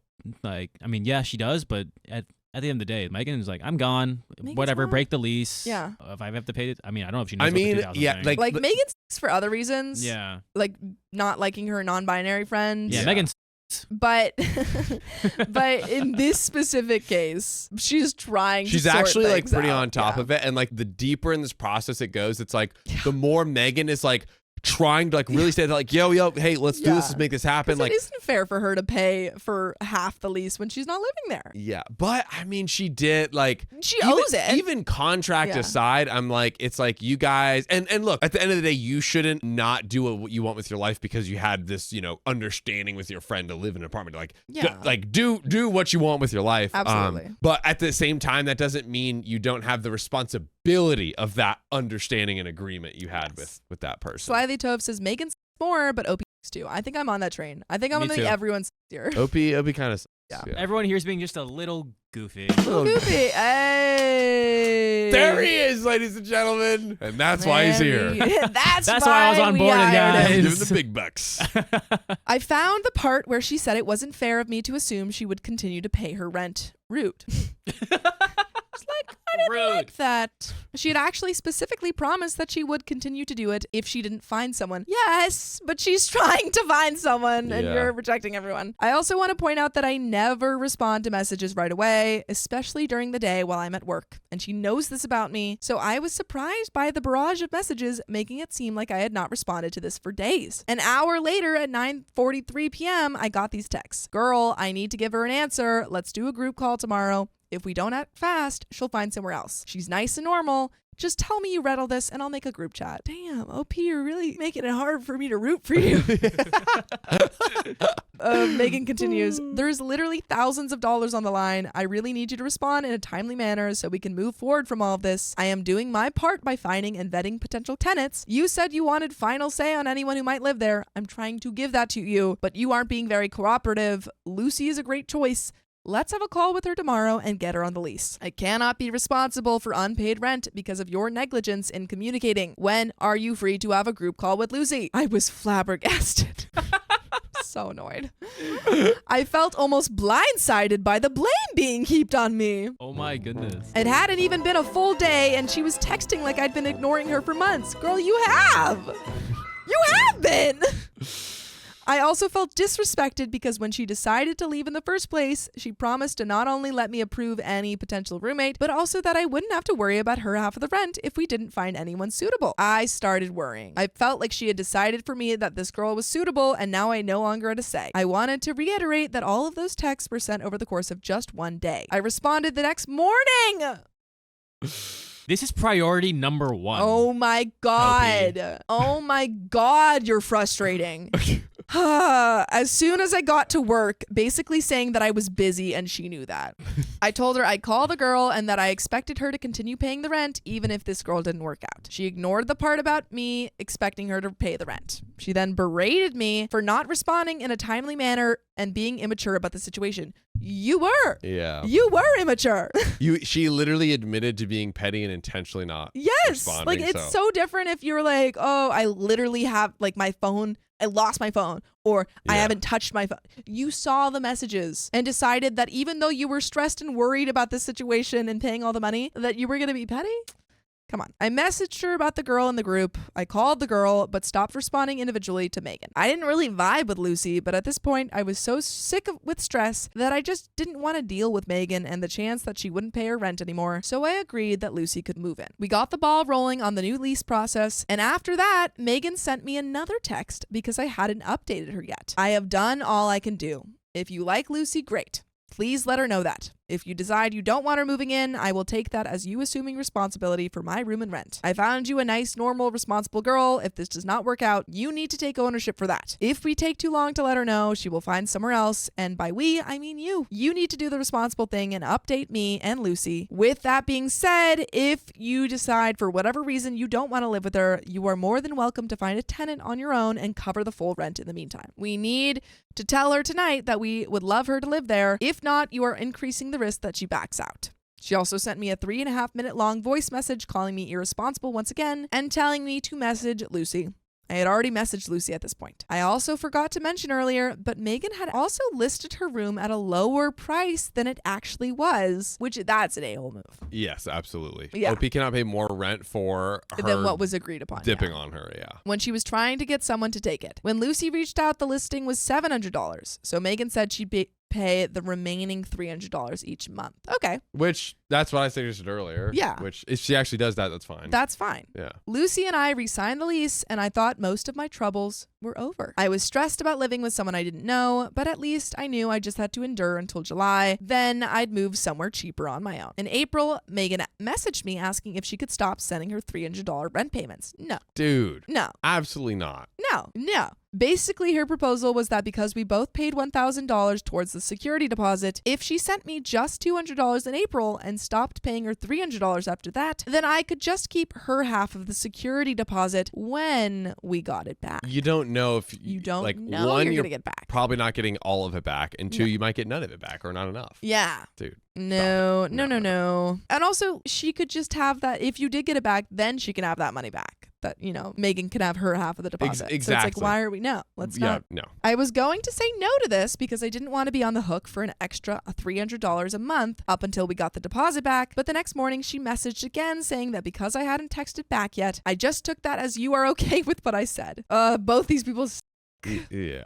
If for some reason you have an issue with covering the extra rent, but then keeping the full deposit, you'll have to work it out with Lucy how you want to proceed with that, because I've sent you everything I owe you now. I hope everything is going well with you and Lucy and school and everything. I'm really sorry this all happened as it did. I really wish the best for you. I truly believe God uses every situation to teach us to grow, so I hope we both learn from this moving forward in adulthood and life. She brought in the big G in this. I would not want to live with either of these people. I knew she wouldn't really hear anything I had to say at this point, so I didn't respond.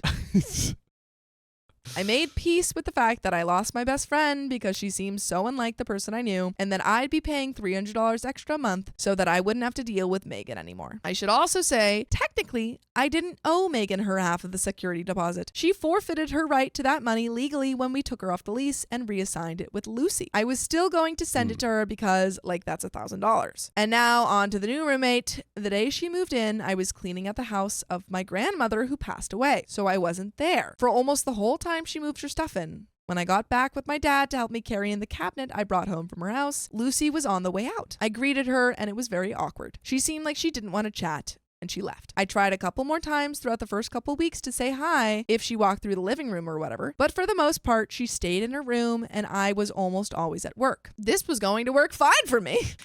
It would be awkward for 6 months until we moved out, but we could just exist separately in the house. I stopped trying to chat, but would still say hi or nod or smile if we crossed paths. From my perspective, I don't think she ever tried to initiate a get to know you or friendly convo. I would hate that. I don't know. I know people who do like this situation. I could not. I need to be like besties with my roommates. Yeah, it's just, I hate it. It's just I want to talk to you. Yeah. But maybe this works for OP. Maybe. A little while after she moved in, I came home one day and the house reeked of weed. I was in denial, hoping it was a skunk or something, but then it became so consistent, and I started seeing her go outside all the time and realized that she was smoking in the house. Oh, it was a skunk. It was some type of skunk. I have nothing against morally. However, I personally hate the smell and it gives me a headache. I feel you, girl. Same. I am very afraid of confrontation working on it, so I never mentioned anything to her and just suffered through it. Girl, just say, hey, do you mind smoking outside? No. Any sort of Now I'm going to communication? do it right in your face.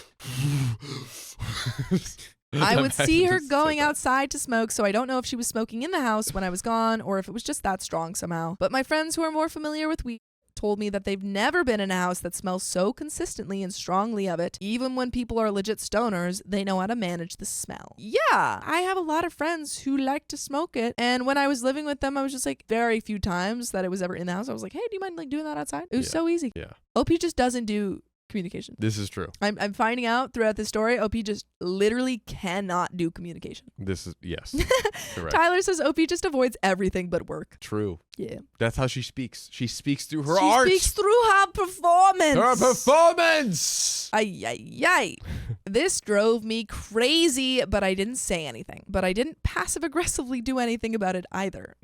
Okay. OP's like, I wasn't passive aggressive. I didn't move her weed jar in different places, just enough to where she thinks she moved it, but not so much that. You have two options. Either to me. you should have said when you were meeting Lucy, hey, what's your take on smoking? What's your vibe on that? Those are like intro conversations when you're moving in with roommates, I feel like.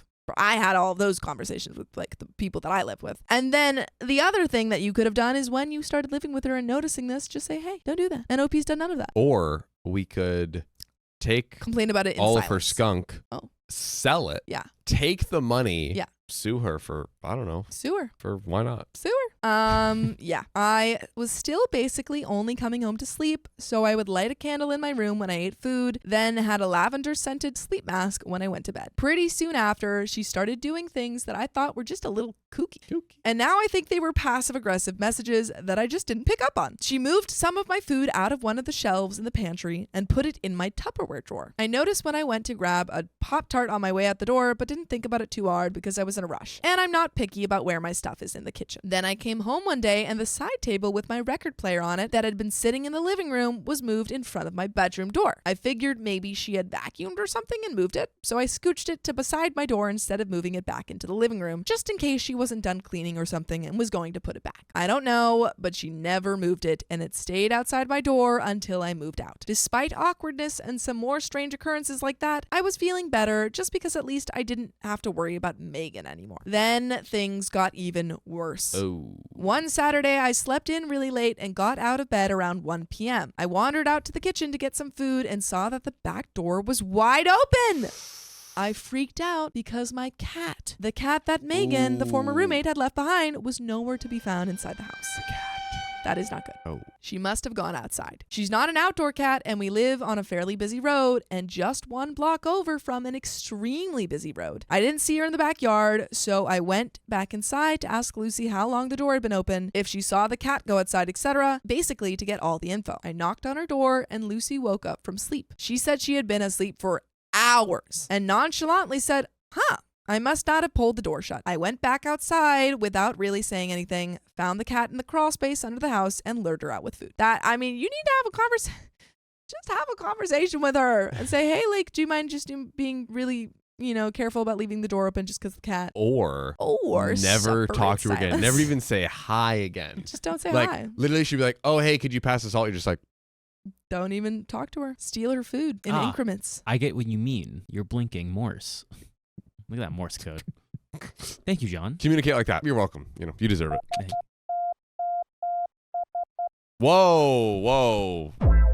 Nice. This discovery is made a little while into the future, but despite getting her back and getting a flea collar, I am cursed. And the cat got fleas after this incident, which to deal with. I'm lucky she's the best cat ever, and I don't think she ever left the vicinity of the house, but she was really freaked out when I found her. After that, I started keeping her just in my room, which I felt really bad about, but Lucy kept leaving the door open and didn't seem to care that I didn't want the cat to get out. We were also lucky to be living in a great neighborhood, but our city as a whole is not the safest city. Not only was I freaking out that the cat was missing, but I got really paranoid about things like the stove being on and doors being unlocked, so all I could think about all the time was, what if Lucy left the door open? What if someone just walks in the house? What if we get murdered in our sleep? Some of the worries were very irrational, but regardless, I felt unsafe in the house. This is when I got mad. Oh, here we go. This is when OP puts her foot down. This is all right. Time to put the big girl shoes on. Up until this point, I was mostly just depressed and anxious and felt hurt by Megan, but I got angry at Lucy, and by extension, Megan, for engineering the situation in the first place. I still didn't even start a fight or anything with Lucy. I was just miserable and stayed in my room whenever I was home with the cat. I also tend to do things like go to the movies or the bookstore after work just so I could time it so I wouldn't have to see/interact with Lucy when coming home. This next event was during the next musical. Oh no, Opie's gonna be too busy now. Oh no. Oh, another musical! It won't happen. That we were working on at school.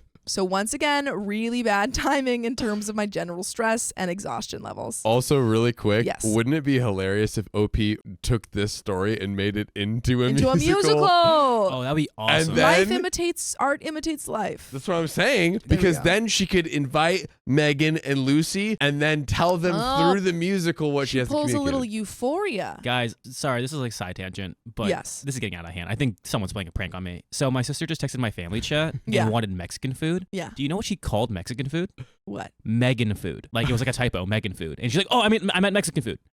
You're being attacked on I all don't know what's sides. going on. What's I don't happening? like this. I do not like this at all. I think it's a sign.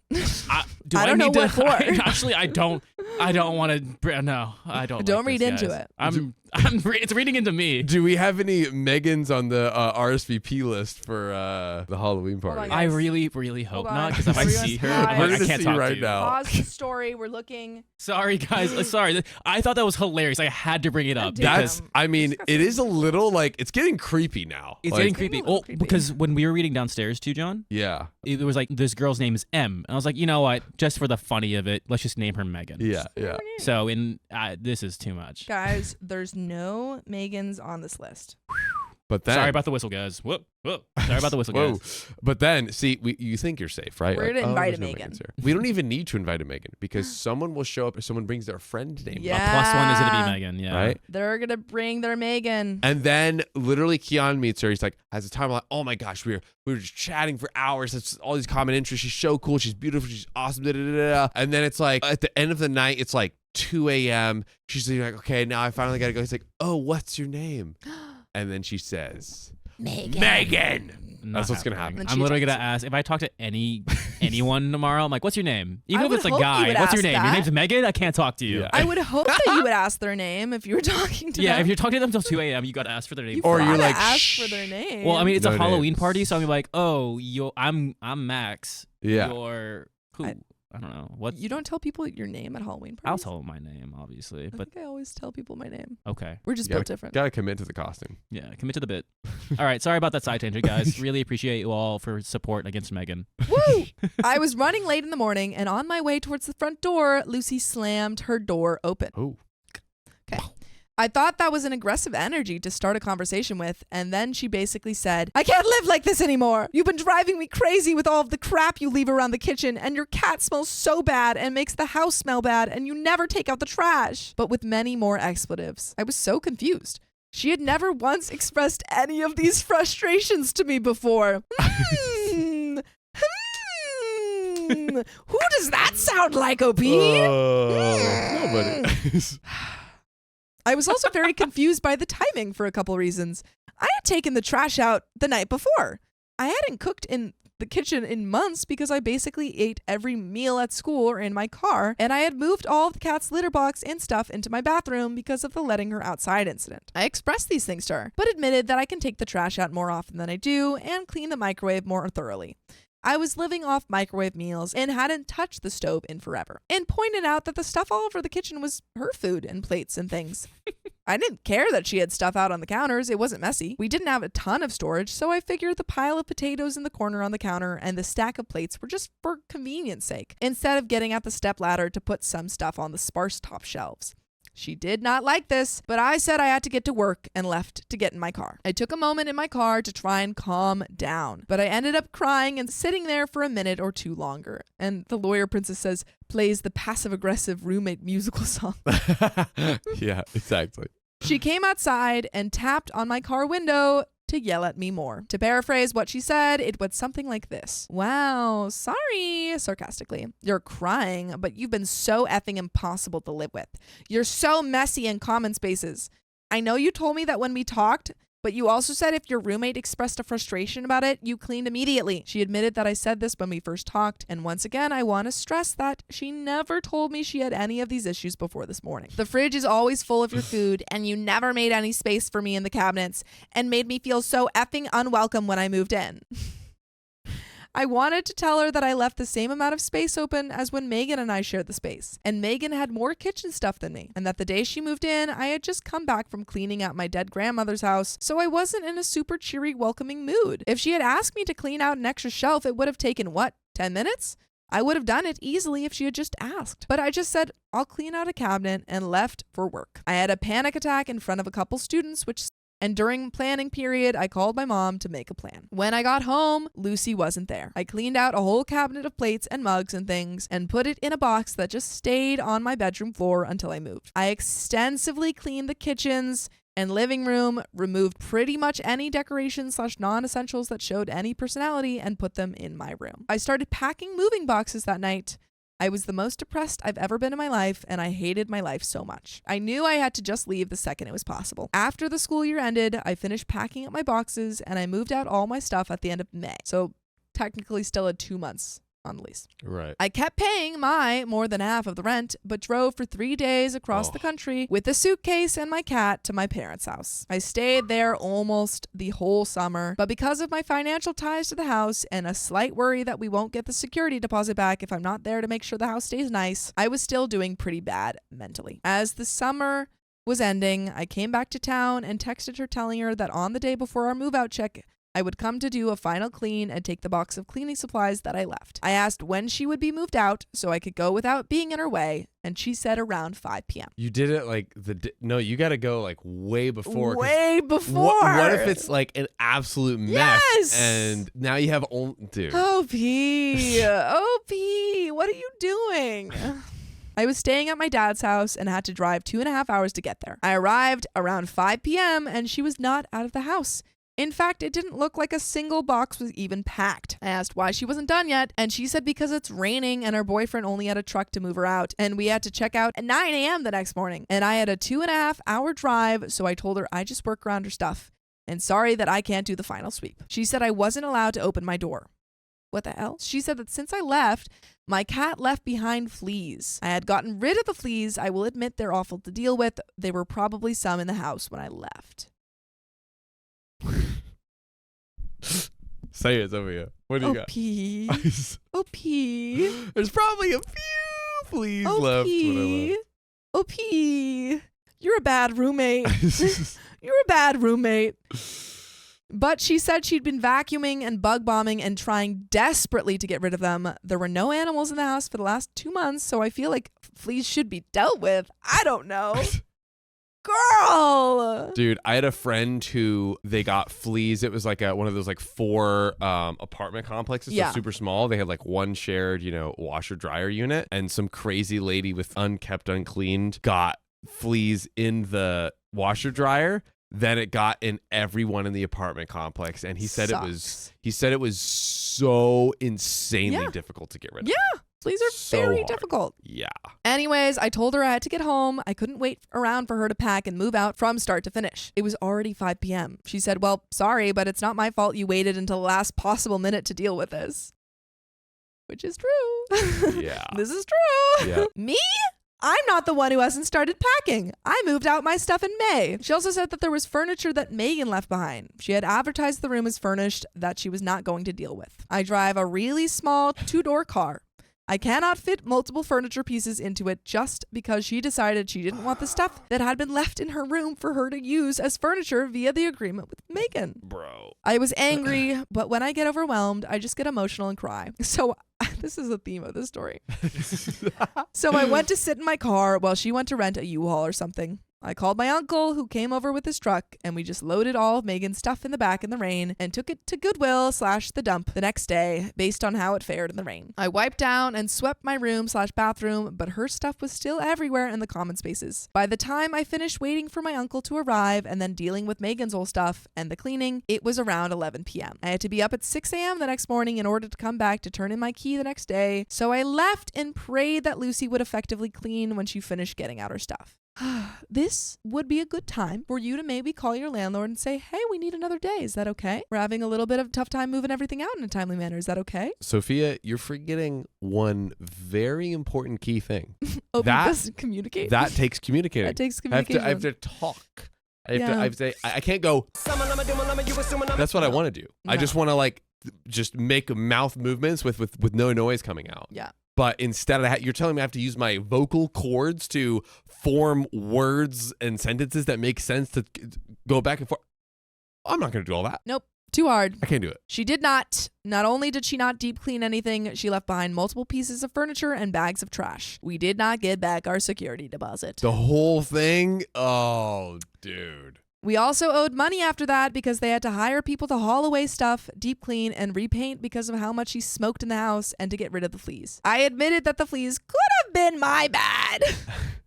Might have been me. OP. Well, I mean, didn't Lucy let out the Lucy cat? let out the cat, totally or bad, but you can get fleas off of a cat. Oh, yeah. If you that's- actually do it. Yeah, or you could have communicated, hey, you let the cat out, Lucy. Could you pay for the flea medication or get rid of the fleas? You did this. It was an inside cat. And again, this involves communication. But that's step 1. Also, I'm sorry. Like, we know that Lucy is, a bit of a problem. Yeah. So why wouldn't you go and check that this was all being moved out? Like, Dude. it's that you have to do it, but do it so that you don't have to pay $1,000. Exactly. Like, don't like put things off on other Come people. on. It's like, okay, yeah, it should be pretty much everything we've seen here their responsibility, but it's like, But they if you didn't don't do it. If they didn't do it, and if you don't come in and check, the only person you're hurting is yourself. Yeah. It's like when people aren't going to do things, then you need to step up and do it, and you can't complain that it wasn't done when you had time to fix it. Like, obviously, they're the a-holes for these things, but, like, come on. Yeah. Come on. Come on. Because we didn't get the security deposit back, I didn't get any money back to cover the money Megan owed me for the rent last 4 months. So I was out $2,000. I'm lucky that even though I'm a teacher, not the best paid of professions, I don't have any dependents or anything, and I was able to stay with my parents for free over the summer, so it didn't catapult me into financial ruin. Things have been a little tighter than I liked the last couple of months, but I'm fine, and oh my God, I'm fine with you guys joining us live every weekday at 3 p.m. PST. Just tap our profile. I'm not. And there is a little bit left of this story. Oh, the gift that keeps giving. Oh my God. Lady Jade Master says OP must have really bad anxiety because they are a wreck.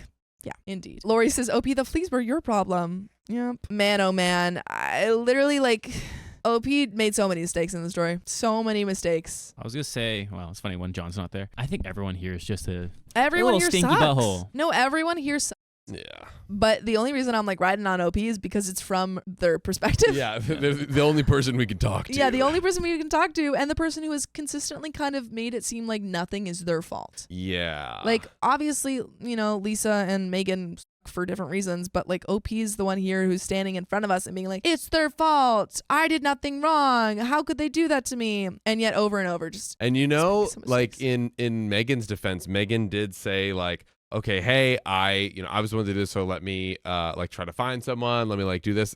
Again, Megan had her other thing that went back on her word on the payment and stuff, but she did try to stay on top of it. She did try to communicate a lot, where the OP did zero, almost zero. I feel like Megan owes me the $1,000.